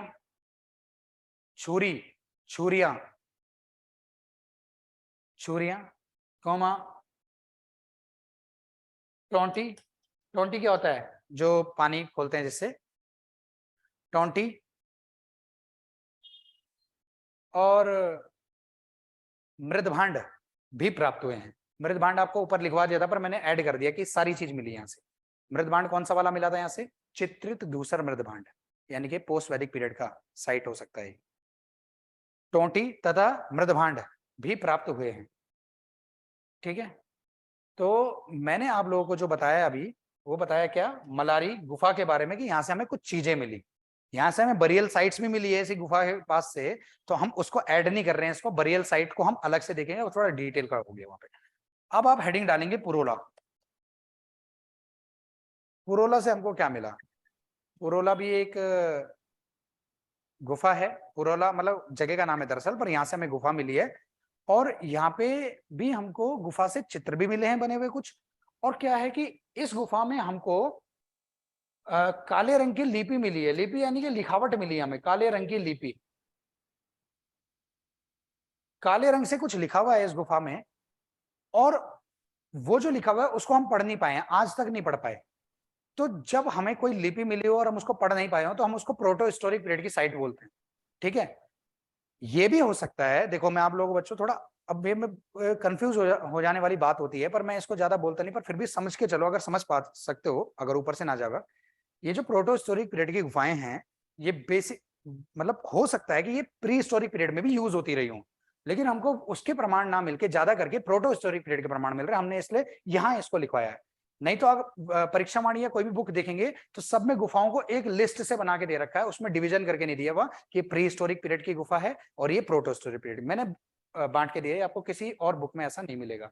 तो समझ के चलो और आप प्रूव कर सकते हो कि प्रोटोहिस्टोरिक पीरियड की है भाई। इसमें यहाँ से जो चीजें मिल रही है, यहाँ से क्या मिला, काले रंग की लिपि जिसको हम पढ़ नहीं पाए, हड़प्पन सिविलाइजेशन की लिपि को नहीं पढ़ते हमने, उसको प्रोटो में रखा, इसको प्रोटो में रख सकते हैं हम। दूसरा, यहाँ से चित्रित दूसरा निर्माण मिले हैं जो कि पोस्ट वैदिक पीरियड के हैं, और वैदिक पीरियड को भी हम प्रोटोहिस्टोरिक पीरियड के अंदर डालते हैं, हिस्टोरिक पीरियड में नहीं मानते उसको। तो लिखिए पुरोला। पुरोला के ब्रैकेट में सबसे पहले क्या लिखोगे, उत्तरकाशी। आपसे सबसे बेसिक क्वेश्चन ही पूछ सकता है, पुरोला कहाँ है, उत्तरकाशी में। पुरोला उत्तरकाशी ब्रैकेट में लिखिए। ये यहां स्थित गुफा, यहां स्थित गुफा भी, ये जो पुरोला वाला जो एरिया है ना, ये पूरा एक नदी के किनारे है। उस नदी का नाम क्या है, कमल नदी। इसी रूट पे आगे जाके हुडली भी पड़ता है, नदी पार करके दूसरे साइड में। तो दोनों कमल नदी के किनारे, पुरोला भी कमल नदी के किनारे है और हुडली भी कमल नदी के किनारे है।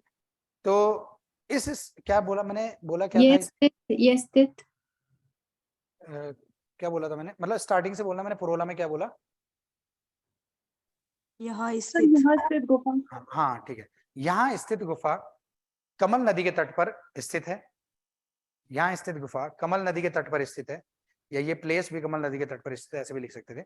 यहाँ स्थित गुफा, यहाँ स्थित गुफा कमल नदी के तट पर स्थित है।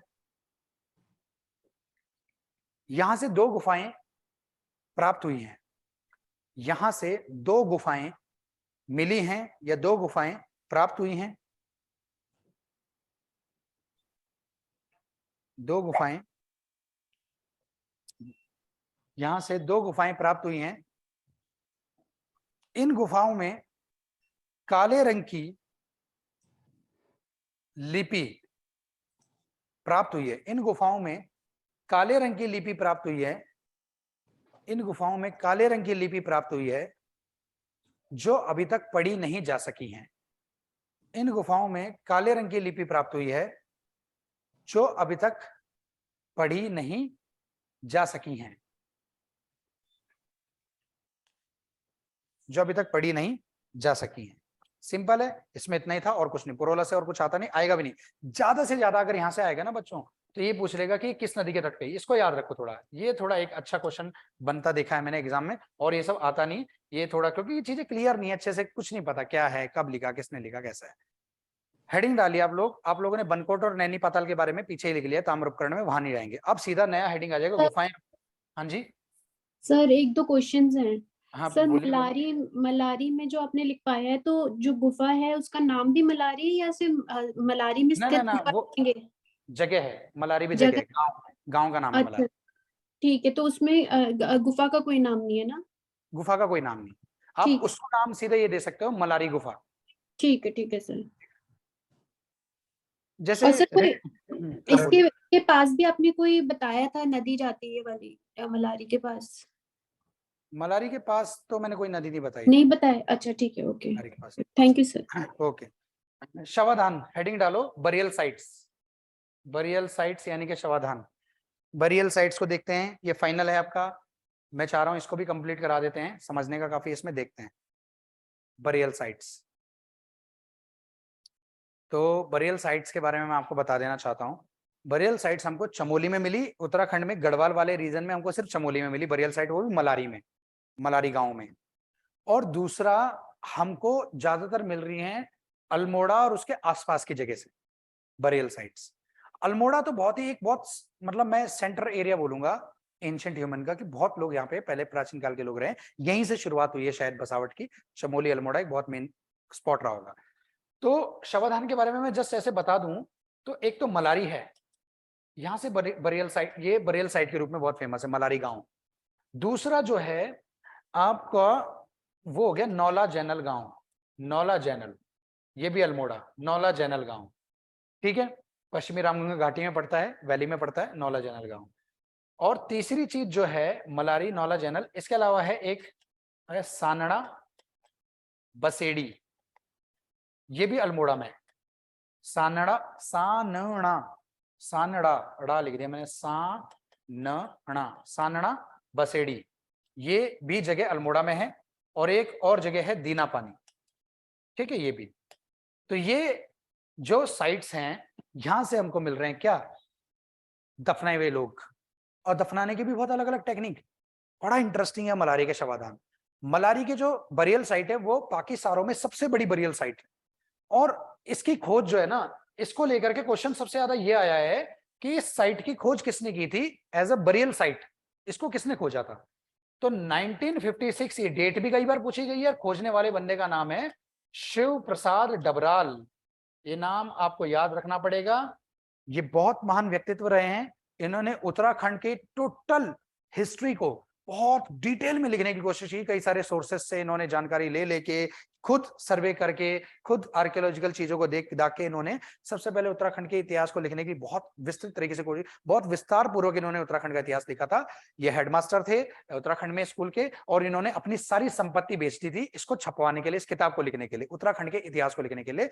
इतना इनको फंडिंग की दिक्कत हो रही थी, और इन्होंने इतनी जानकारी उत्तराखंड के बारे में दी है, एंशिएंट कल्चर के बारे में, उत्तराखंड के बारे में, टोटल कल्चर सोसाइटी और ये हिस्ट्री के बारे में उत्तराखंड के, कि इनको एक नाम दिया जाता है। एग्जाम में ये भी बहुत बार क्वेश्चन पूछा गया है कि एनसाइक्लोपीडिया ऑफ उत्तराखंड किसको बोलते हैं, एनसाइक्लोपीडिया ऑफ उत्तराखंड किसको बोलते हैं, तो बोलते हैं शिव प्रसाद डबराल को। एनसाइक्लोपीडिया ऑफ उत्तराखंड, ध्यान रखना, शिव प्रसाद डबराल को बोलते हैं, एनसाइक्लोपीडिया बोलते हैं इनको। और एक नाम और है इनका, क्योंकि इनको घूमने फिरने का बहुत शौक था, मतलब घूमना फिरना, मतलब घूमने, बहुत नई नई जगह विजिट करना, देखना, जाना, उत्तराखंड और उत्तराखंड के बाहर। तो इनको एक नाम से और जाना जाता है, वो नाम है चारण, चरने वाला, इधर उधर चलते रहने वाला, जाने वाला, चरते रहने वाले, जानवर करते हैं उसके लिए, तो वो बोलते हैं यहाँ पे इनको चारण। मतलब चारण का आप लोग संबंध लगाइए किससे, इनके घूमने फिरने के इंटरेस्ट से। तो ये दो नाम इनके हैं और एग्जाम में कई बार पूछे गए। इंसाइक्लोपीडिया ऑफ उत्तराखंड तो कई बार पूछा गया प्री में। शिव प्रसाद डबराल, चारण शिव प्रसाद डबराल 1956 में मलारी के बरेल साइट्स को खोज रहे हैं, ठीक है।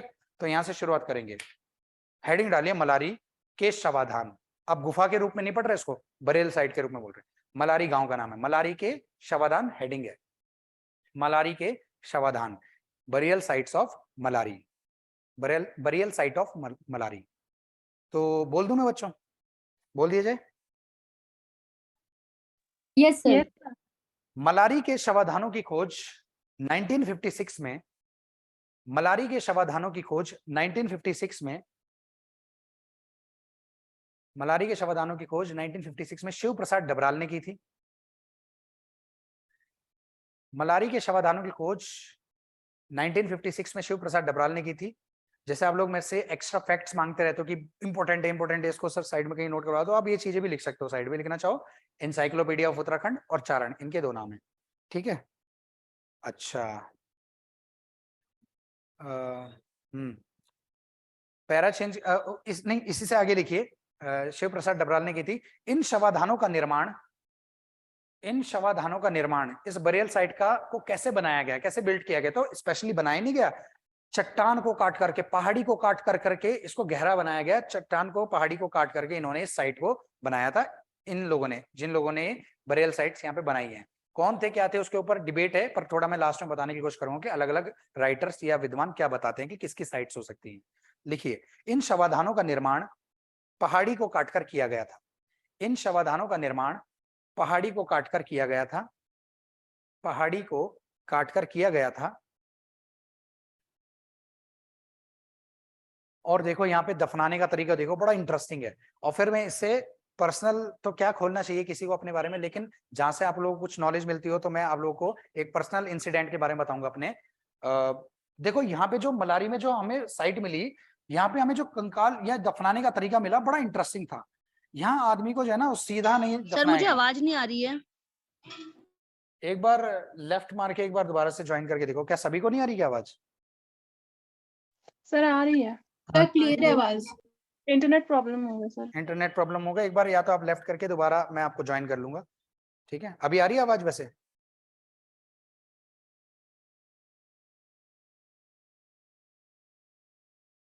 अभी आ रही है आपको आवाज?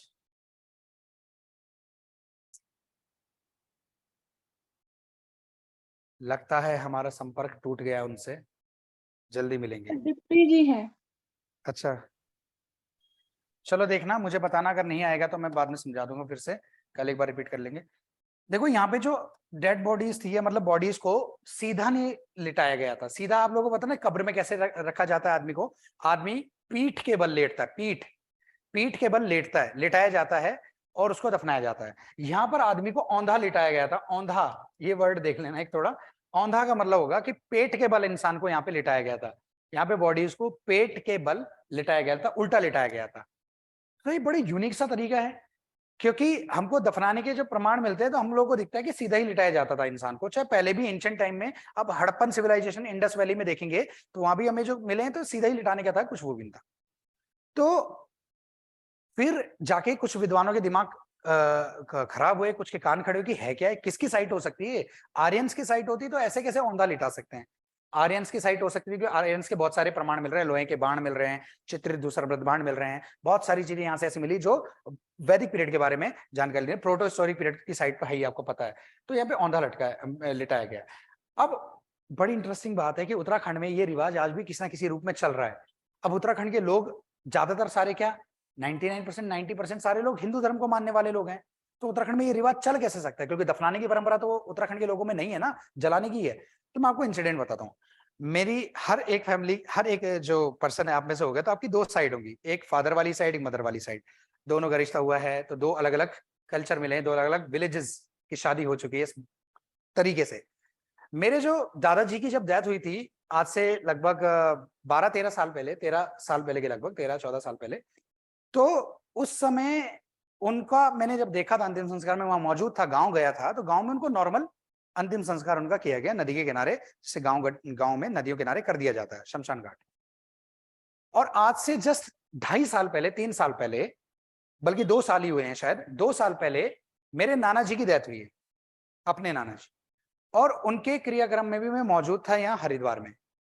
और इंटरेस्टिंग बात है कि जब उनको चिता पे लिटाया गया था नॉर्मल पीठ के बल, वही होना था, तो कुछ भी आश्चर्य की बात थी नहीं।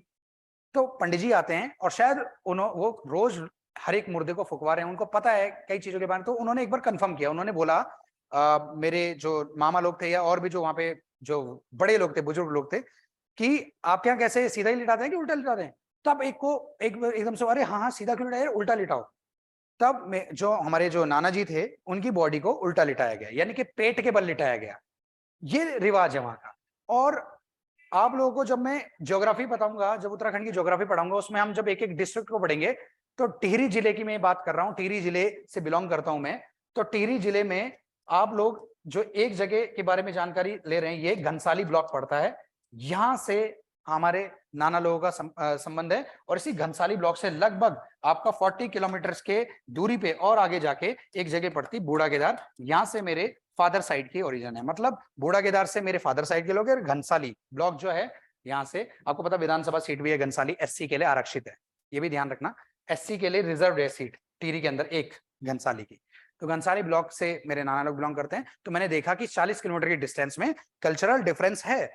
और जब मेरे को एक आदमी को 2 डिफरेंस दिख गए, तो और जगह पूरे उत्तराखंड में पता नहीं क्या क्या चल रहा होगा, कैसे कैसे चल रहा होगा, और कितना कुछ पुराना चल रहा होगा।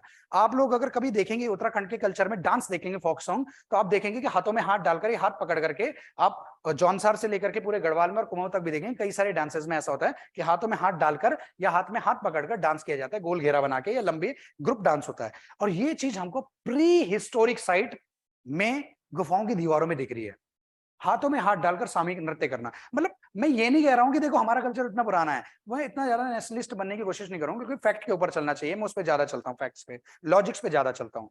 तो मेरा मानना है कि ये चीज किसी ना किसी रूप में आज भी उत्तराखंड में बदल के, थोड़ा अपने तरीके को बदल के, थोड़ा अपना टाइम के हिसाब से थोड़ा बहुत चेंज होके, ये आज भी किसी ना किसी रूप में ये प्राचीन एंशिएंट जो कल्चर है हमारा, ये विद्यमान है।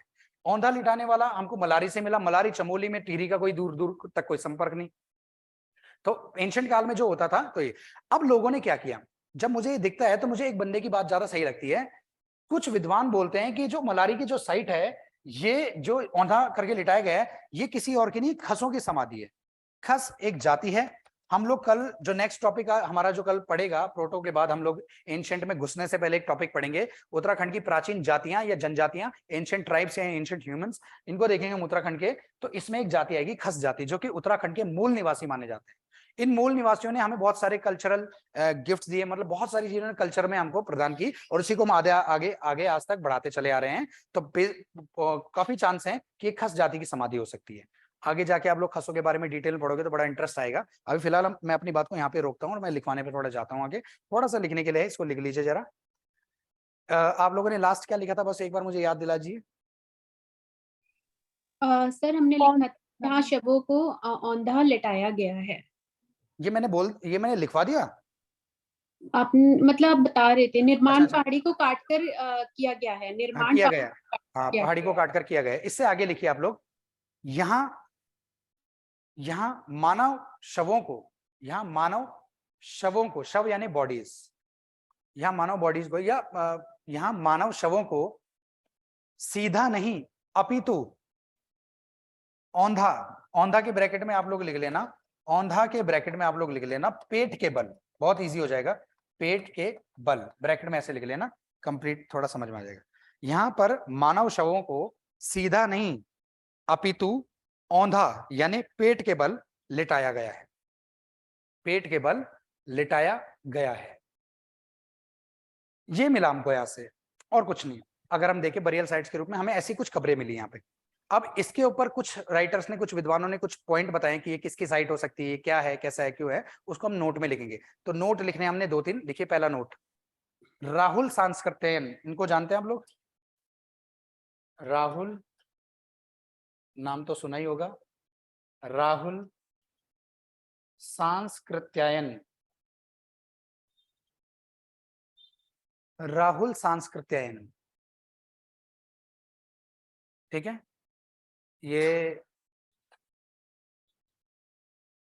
ज्यादा करके यात्रा वृतांत लिखते थे, घूमने जाते थे, व्लॉग्स बनाते थे। व्लॉग्स मतलब कैमरे में नहीं, पर लिखते थे जानकारियां हर अपनी यात्रा की। तो राइटर ने बहुत बड़े, राहुल सांस्कृत्यायन के अनुसार ये सभी खस जातियों की समाधियां हैं।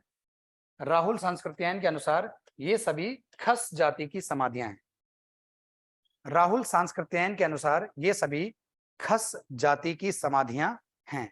खस जाति की समाधियां हैं, खस जाति की समाधियां हैं। अगला नोट लिखो, अगला नोट, एक ये भी हिस्टोरियन है बल्कि आर्कियोलॉजिस्ट हैं, एच.डी. सांकलिया। अगला नोट है एच.डी. सांकलिया, मैंने लिख दिया सांकलिया। एच.डी. सांकलिया के अनुसार, एच.डी. सांकलिया के अनुसार ये आर्यों से संबंधित समाधियां हैं। एच.डी. सांकलिया के अनुसार ये आर्यों से संबंधित समाधियां हैं, आर्यों से संबंधित समाधियां हैं, ठीक है। तो बस ये दो हैं। राहुल सांस्कृत्यायन के बारे में 1-2 बातें अगर आप जानना चाहते हैं तो आप जान लीजिए। देखो, ये बहुत बड़े राइटर थे आपके अपने समय के, और इनका ओरिजिनल नाम ये नहीं था। ये नाम इनका एग्जाम में पूछा जाता है कई बार प्री में। तो वास्तविक नाम अगर आप एक्स्ट्रा फैक्ट्स में लिखना चाहें तो इनका वास्तविक नाम है केदार पांडे। इनका जन्म हुआ तो मध्य प्रदेश में था, लेकिन ये बिलोंग करते हैं अल्मोड़ा से, अल्मोड़ा के मूल निवासी हैं ये, यानी कि अल्मोड़ा से बिलोंग करते हैं, है ना। बेसिकली जन्म इनका मध्य प्रदेश में हुआ। हम जब इंपॉर्टेंट पर्सनैलिटीज को देखेंगे लास्ट में, जब हम उत्तराखंड के एंडिंग में चलेंगे, तब हम इन सब के बारे में थोड़ा डिटेल लिखेंगे। लेकिन एक आध फैक्ट आप याद कर लीजिए, वास्तविक नाम केदार पांडे कई बार पूछ लेता है, और कहाँ से बिलोंग करते हैं, अल्मोड़ा के हैं ये वैसे मूल रूप से, ये भी ध्यान रखना आप लोग थोड़ा, ठीक है। और बस चलिए अब लिखेंगे आप लोग नौला जैनल गांव। सर वास्तविक नाम अलग क्यों है सर?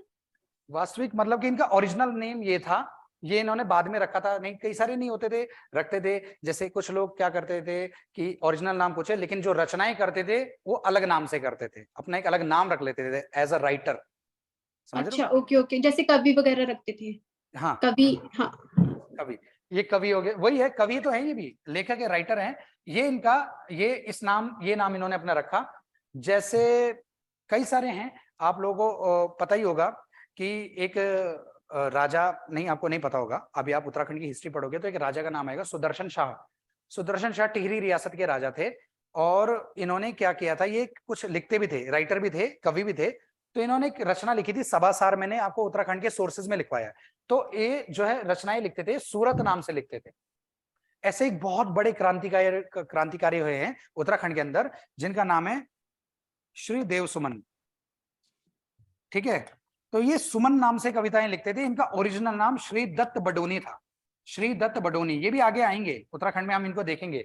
मॉडर्न हिस्ट्री में इनका, मॉडर्न हिस्ट्री ऑफ उत्तराखंड में इनका रोल आएगा, बहुत इंपॉर्टेंट है, बहुत इंटरेस्टिंग कैरेक्टर है। तो श्री देव सुमन इनका नाम पड़ा बाद में, क्योंकि सुमन नाम से रचनाएं करते थे, वैसे इनका ओरिजिनल नाम था श्री दत्त बडोनी। तो ऐसे ये राइटर्स हैं, रखते हैं नाम, रखते थे। लिखिए नौला ओके, नौला जैनल गांव।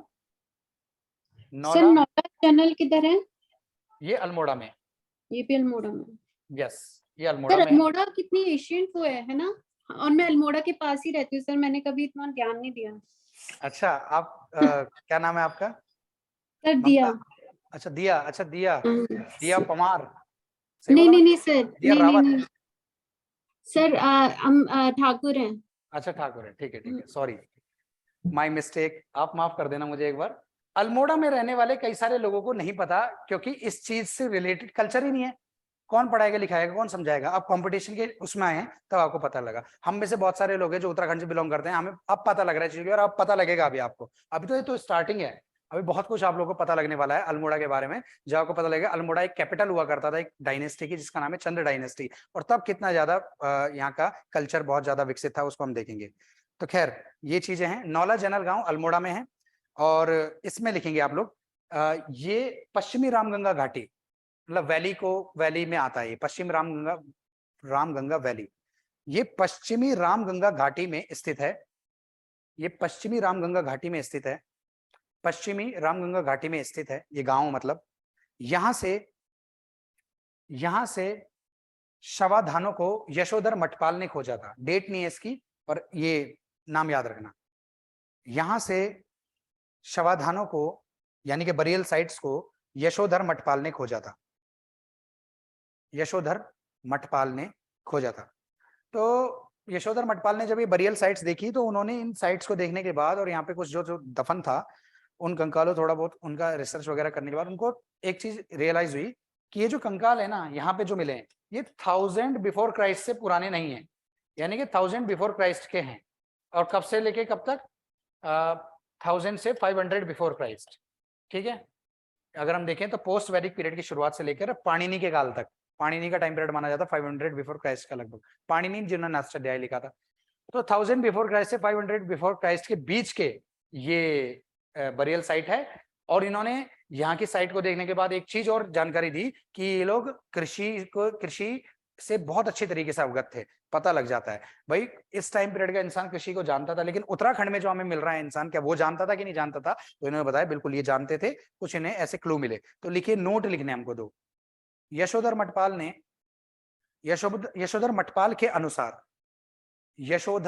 के अनुसार ये 1000 से 500 बिफोर क्राइस्ट के शवाधान हैं। 1000 से 500 ईसा पूर्व के, ईसा रिप्रेजेंट करता है क्राइस्ट को, पूर्व यानी कि पहले। यशोधर मठपाल के अनुसार ये 1000 से 500 ईसा पूर्व के शवाधान है। यशोधर मठपाल के अनुसार ये 1000 से 500 बिफोर क्राइस्ट के बरियल साइट्स हैं। ठीक है, और अगला नोट लिखो। मठपाल के अनुसार ये कृषि और पशुपालन से परिचित थे। मठपाल के अनुसार ये कृषि और पशुपालन से परिचित थे। मठपाल के अनुसार ये कृषि और पशुपालन से परिचित थे। ठीक है, आप लोगों ने लिख लिया। अब अगली जगह का नाम लिख के, बस थोड़ा ही रह गया वैसे। अब आप लोग बताइए कि मैं, थोड़ा बहुत रह गया है, मेरे ख्याल से 10 मिनट और लगेगा, मैं उसको लिखवा दूं या कल करवाएं इसको? बताइए, जैसे आपकी इच्छा होगी।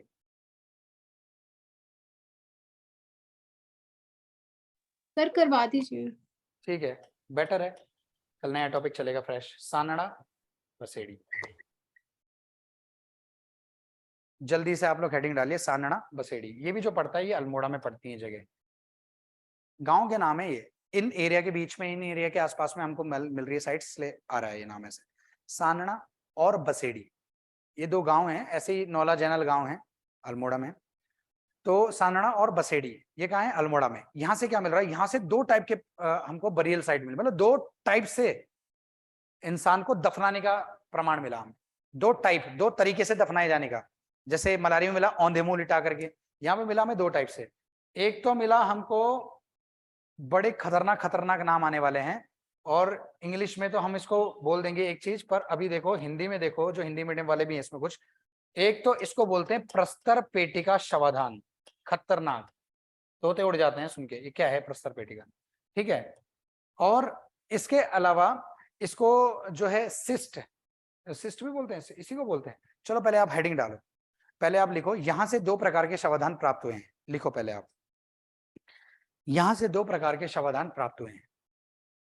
यहां से दो प्रकार के शवाधान प्राप्त हुए हैं, ठीक है। देखो मेरी बात सुनो बच्चों, पहली बात तो आपको पता लगेगा तब, प्रस्तर और अश्म और पाषाण और पत्थर, ये चारों एक ही चीज के अलग अलग नाम है, ठीक है। चलो एक चीज और करते हैं, स्टोन। स्टोन, पत्थर, पाषाण, अश्म, प्रस्तर, कोई डाउट ही नहीं। थोड़ा नॉलेज इस चीज से बढ़ाओ, ये चीजें क्या हैं, वर्ड्स क्या हैं, थोड़ा डिक्शनरी बढ़ेगी। प्रस्तर पेटिका, पेटिका बोलते हैं संदूक को, बॉक्स को, ये बॉक्स को रिप्रेजेंट कर रहा है वर्ड। और शवाधान यानी कि बरियल साइट। इंग्लिश में इसको बोला जाता है सिस्ट, सिस्ट बोला जाता है इंग्लिश में इसको, सिस्ट, सिस्ट शवाधान। आप लोग इसको मतलब रोमन में लिख लेना, सिस्ट शवाधान। तो ये सिस्ट जो साइट होती है, इसमें कैसे दफनाते थे इंसान को, इसका तरीका ये था कि हिंदी में जब नाम देखते हैं ना, तो हमें ये क्लू देता है कि किस टाइप का शवाधान रहा होगा। इसमें नहीं पता लग पाता, तो नाम रख दिया गया इसका, जैसे अंग्रेजों ने रखा। तो देखो इसमें क्या होता था कि गड्ढा खोदा जाता था, वो भी रेक्टेंगुलर, मतलब आयताकार गड्ढा खोदा जाता था, जैसे आयताकार खोदा ही जाता है आज भी। इस आयताकार गड्ढे को खोदने के बाद इस गड्ढे के चारों तरफ, मतलब इसमें पत्थरों से वो बनाते थे, एक संदूक टाइप का बनाते थे, बॉक्स टाइप का बनाते थे। पत्थरों से चारों तरफ बॉक्स बना दिया, पत्थरों को सजा दिया चारों तरफ, बॉक्स टाइप का बन गया पत्थर का एक, ठीक है। और बीच में डेड बॉडी को लिटा दिया, बीच में डेड बॉडी को लिटा दिया, और फिर मिट्टी डाल के मिट्टी पाओ वाला सीन, ठीक है, हो गया। प्रस्तर यानी कि पत्थर, पेटिका यानी कि बॉक्स, शवाधान यानी कि बरियल साइट। समझ में आ गया आप लोगों को? तो ये इस तरीके से होता है, इसको शॉर्ट तरीके से मैं लिखवा देता हूँ। तो आप हेडिंग, हाँ जी सर, ये महापाषाणकालीन जो ताबूतनुमा शवाधान है वो है? बिल्कुल वैसा ही है, बिल्कुल वैसा। आप जब जाएंगे साउथ इंडिया की हिस्ट्री में, साउथ इंडिया में खास करके हमको मिला था ये देखने को, ब्रह्मगिरी में, कर्नाटक वगैरह में, तमिलनाडु में, चेन्नई के पास में और केरल के पास में, हमको ऐसे शवाधान वहां मिले थे खास करके इंडिया में। और उसको महापाषाणकालीन संस्कृति बोलते हैं, इंग्लिश में बोलते हैं उसको मेगालिथ टाइम पीरियड। मेगालिथ जो कि 1000 बिफोर क्राइस्ट ही चला था, लगभग 1000 बिफोर क्राइस्ट ही साउथ इंडिया में ये वाला टाइम पीरियड चल रहा था, मेगालिथ टाइम पीरियड। मेगा यानी कि बड़ा, लिथ यानी कि पत्थर, एक और वर्ड आ गया लिथ, लिथ यानी पत्थर। तो यहाँ पे वहां पे भी ऐसी साइट्स मिलती थी, हमें उसकी जैसी यहाँ पे मिली। बड़ी इंटरेस्टिंग बात है। तो इसको आप महापाषाणकालीन संस्कृति का एक उदाहरण कह सकते हो उत्तराखंड के अंदर, बिल्कुल कह सकते हो, ठीक है। ये और इसके बाद वाला भी कुछ ऐसे ही है, लिखिए। तो आप लोगों ने लिखना है कि यहाँ से दो प्रकार के शवाधान मिले। पहला आप लोगों ने हेडिंग डालना है हिंदी में ऐसे, इंग्लिश में लिख लेना शिष्ट शवाधान, इसके आगे डैश करके जल्दी से लिखिए, एक लाइन लिखनी है। लिखिए, इसमें शवों को, इसमें शवों को, बॉडीज को, इसमें शवों को गड्ढा खोदकर, इसमें शवों को गड्ढा खोदकर पत्थर का आयताकार संदूक बनाकर, संदूक तो जानते हैं ना, बॉक्स, इसमें शवों को गड्ढा खोदकर पत्थर का आयताकार संदूक बनाकर उसमें रखा जाता था, उसमें रखा जाता था, ठीक है। बिल्कुल महापाषाणकालीन संस्कृति का एक एग्जांपल कह सकते हो आप इसको। ये भी है और एक दीना पानी में भी मिलता है हमको महापाषाणकालीन संस्कृति का एग्जांपल, यानी कि मेगालिथ टाइम पीरियड का एक एग्जांपल। दूसरी जो हमें यहां से मिली उसको हम बोलेंगे अर्ण बरियल, हिंदी में बोलते हैं हम उसको घट्ट शवाधान। घट्ट शवाधान, स्पेलिंग आप लोग देख लेना, मैं देवनागरी में लिख रहा हूं, अर्ण बरियल। घट्ट का मतलब होता है बच्चों घड़ा, ठीक है। इसमें क्या होता था, इसमें ये होता था कि जैसे किसी व्यक्ति की मृत्यु हो गई, उसको खुले में छोड़ देते थे 1-2 दिन के लिए कि कम से कम वो मरने के बाद कुछ जीव जंतुओं के काम आ सके, खाने के काम आ सके उनके। तो जीव जंतु उसको खाते थे, नोचते थे, जो भी है खा लिया। उसके बाद जो उसके अवशेष बचते थे उनको घड़े में रख करके उन अवशेषों को और फिर दफना दिया जाता था। उसको बोलते हैं अर्ण बरियल। समझ में आ गया आप लोगों को? ये वाला जो टेक्निक है ये इंडस वैली सिविलाइजेशन से हमें रिलेटेड दिखता है। Indus valley civilization, Harappan civilization में ये वाला शवाधान की प्रक्रिया चलती थी। मिक्सचर दिख रहा है हमको, ऐसा नहीं कि हमें यहाँ से मिला तो दोनों के दोनों एक ही जगह टाइम के होंगे और एक ही टाइप के होंगे, एक ही टाइम के और एक ही टाइप के नहीं है, ठीक है। अलग अलग से हम रिलेट कर सकते हैं। कभी ऐसे कुछ पूछने की कोशिश करें एग्जाम में आपसे कि हड़प्पा सभ्यता से संबंधित क्या कोई हमें स्थल मिला है, मतलब कुछ भी इस टाइप का या इस टाइप में कुछ फ्लो में कुछ पूछने की कोशिश कर रहा है, तो आप इसी फ्लो में इस टाइप का आंसर देने की कोशिश करते हैं कि हमें खासतौर पर हड़प्पन सिविलाइजेशन के कोई ऐसे एविडेंस उत्तराखंड के अंदर नहीं मिलते हैं, लेकिन कुछ 1-2 चीजें ऐसी हैं जो इस ओर संकेत करती है कि यहाँ पर भी शायद उस संस्कृति का प्रभाव था। समझ में आ गया सबको? इस तरीके से इसको कहीं ना कहीं ऐड कर सकते हैं, घुसा सकते हैं पॉइंट को मेंस में। तो लिखिए घट्ट शवाधान अर्ण बरियल में, इसमें शवों के अवशेषों को घड़े में रखकर, इसमें शवों के अवशेषों को घड़े में रखकर दफना दिया जाता है। इसमें शवों के अवशेषों को, इसमें शव के अवशेषों को या शवों के अवशेषों को घड़े में रखकर दफना दिया जाता था। क्या यहां तक सबको क्लियर है? मुझे बताइए। Yes sir. सबको क्लियर है?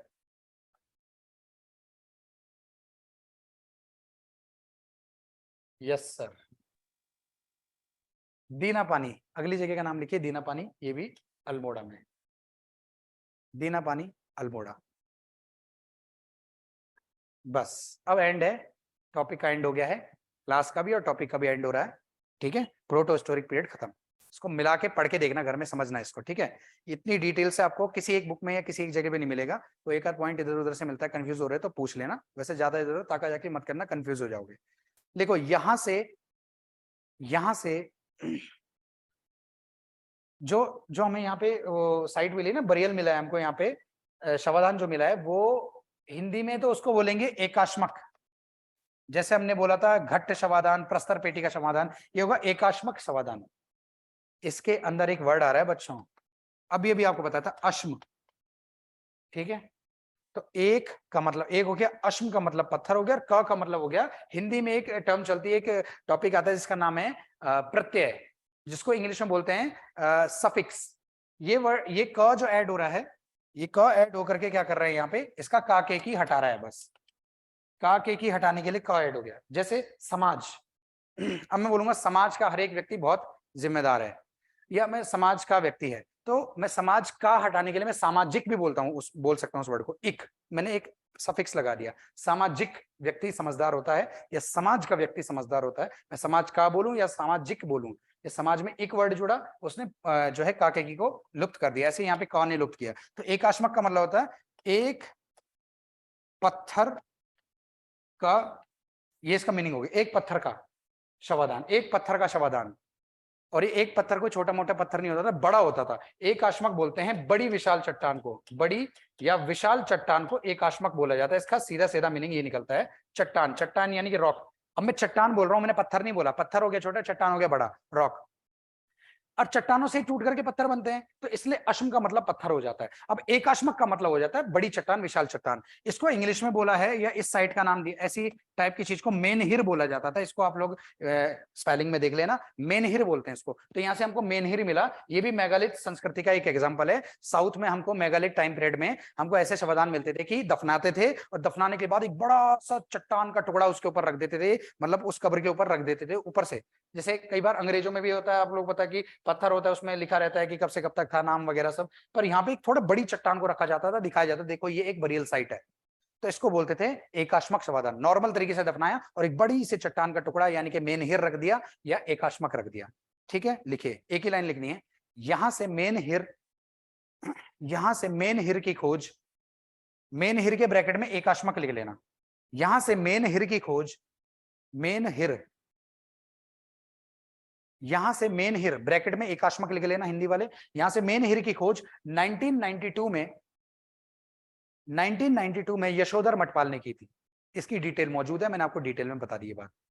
यहां से मेनहिर यानी कि एकाश्मक शवाधान की खोज या एकाश्मक की खोज 1992 में यशोधर मठपाल ने की थी, यशोधर मठपाल ने की थी। इसके अलावा 1996 में 1996 में 1996 इसके अलावा 1996 में धर्मपाल ये भी एक आर्कियोलॉजिस्ट थे, बहुत फेमस नहीं है पर नाम लिख लो। इसके अलावा 1996 में धर्मपाल ने भी यहां से कुछ शवाधान खोजे। 1996 में धर्मपाल ने भी यहां से कुछ शवाधान खोजे। तो आज के लिए बच्चों ये सारे बरियल साइट्स भी हमने कंप्लीट कर लिए और हम लोगों ने पढ़ लिया, इसको अच्छे से देख लिया है। अब आप लोग क्या करेंगे, प्री हिस्टोरिक पीरियड से लेकर के और प्रोटो हिस्टोरिक पीरियड तक का पूरा कंबाइंड एक बार पढ़ के देखना, नॉर्मली एक साथ लेके पढ़ के देखना। कुछ डाउट होगी, कोई क्यूरियोसिटी होगी, कोई ऐसा क्वेश्चन होगा सिली सा भी लगता है तो पूछ सकते हैं। ऐसा मत सोचना कि यार बाकी बच्चे हंसेंगे या सर क्या बोलेंगे, क्या पूछ रहा है। देखो उत्तर देने लायक होगा तो किसी भी चीज का उत्तर दूंगा, उत्तर देने लायक नहीं हुआ तो या तो उत्तर नहीं दूंगा या बता दूंगा कि यार ये मेरी रेंज से बाहर है। सिंपल सीधा ईमानदारी से। समझ में आ गया? क्या सब लोगों को यहाँ तक पूरा टॉपिक समझ में आ गया? प्रोटो हिस्टोरिक पीरियड खत्म हो गया, क्या सबको समझ में आ गया है सर? हाँ जी सर। हाँ हाँ जी सर। हाँ जी सर, क्या अल्मोड़ा को उत्तराखंड का एकमात्र महापाषाणिक स्थल कह सकते हैं? हाँ बिल्कुल बोल सकते हैं, एकमात्र जिला बोल सकते हैं, है ना। अल्मोड़ा पर्टिकुलर नहीं हो जाएगा, अल्मोड़ा तो सिटी का नाम है। अल्मोड़ा डिस्ट्रिक्ट एकमात्र ऐसा डिस्ट्रिक्ट हमको दिखता है उत्तराखंड के अंदर जो महापाषाण काल संस्कृति का एग्जाम्पल है। महापाषाण काल संस्कृति, बिल्कुल सही, एक बहुत अच्छा बोल सकते हो।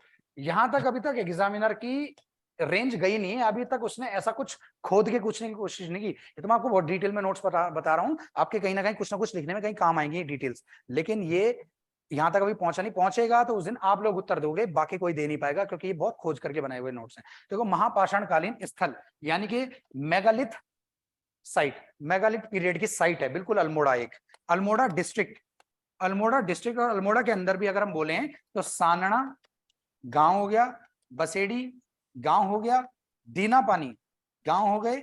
ये तीन एक ऐसी जगह हैं जो कि मेगालिथ टाइम पीरियड को रिप्रेजेंट करती हैं, जो कि साउथ इंडिया में चला था एक बहुत लंबे स्केल तक, बहुत लंबे टाइम पीरियड तक। ठीक है, तो आप लोग जब एंशिएंट हिस्ट्री जिससे भी आप जीएस में पढ़ रहे हैं उनसे महापाषाण काल पढ़ेंगे या मेगालिथ पढ़ाया उन्होंने, नहीं पढ़ाया, आगे पढ़ाएंगे या पढ़ना उनसे, वो बताएंगे आपको इसके इस कल्चर के बारे में डिटेल में। क्या सबको समझ में आ गया? सब संतुष्ट हैं? क्या मैं इजाजत मुझे मिल सकती है जाने की? सर एक चीज पूछनी है सर। सर जैसे कि अल्मोड़ा मतलब इतने पुराने टाइम से इसका हिस्ट्री चलता आ रहा है, और मतलब जैसे कि दिल्ली में हिस्ट्री है तो दिल्ली एक डेवलप्ड सिटी है सर, जैसे कि अल्मोड़ा उतनी, जैसे अगर इतनी एशियन टाइम में खोज हो गई थी और फिर वहां पे इसीलिए गए होंगे क्योंकि वहां पे रहने के साधन और सनलाइट वगैरह सब हो गए, तो सर उतने हिसाब से अल्मोड़ा मैंने नहीं देखा कि इतना डेवलप्ड है। इसका रीजन ये है कि अल्मोड़ा की लोकेशन वो नहीं है जो दिल्ली की लोकेशन है, या दिल्ली के जैसे कोई और जो विकसित शहर है, जैसे मुंबई है। मुंबई के आसपास में अगर थोड़ा ऊपर जाएंगे आप, गुजरात की तरफ जाएंगे, लोथल है। लोथल एक ऐसी जगह है जो कि विश्व का सबसे पुराना बंदरगाह माना जाता है। बंदरगाह यानी कि पोर्ट माना जाता है। सबसे पुराना गोदीवाड़ा, सबसे पुराना बंदरगाह, इसको लोथल को मानते हैं इंडिया का। हड़प्पन सिविलाइजेशन के टाइम पे डेवलप हो गया था। पर इसका मतलब ये नहीं है कि हर कोई जगह जो इतनी पुराने समय से चली आ रही है उसको उसी तरीके से। मैंने तो यहां तक देखा है कि जो जितनी एंशिएंट जगह है जहां से जितने ज्यादा प्रमाण मिल रहे हैं उनकी उतनी बेकदरी हुई पड़ी है।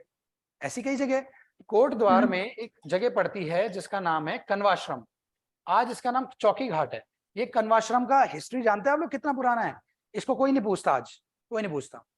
कनवाश्रम वो जगह है जहां पे इंडिया, भारत का नाम जिस राजा के नाम पे पड़ा, भरत, उसका जन्म इस कनवाश्रम में हुआ था, कोटद्वार के पास में। कोटद्वार के पास कनवाश्रम में इसका जन्म हुआ था भरत का। भरत के पिताजी दुष्यंत और माता शकुंतला की कहानी इस कनवाश्रम से जुड़ी हुई है। महाकवि कालिदास ने शिक्षा यहां से प्राप्त की।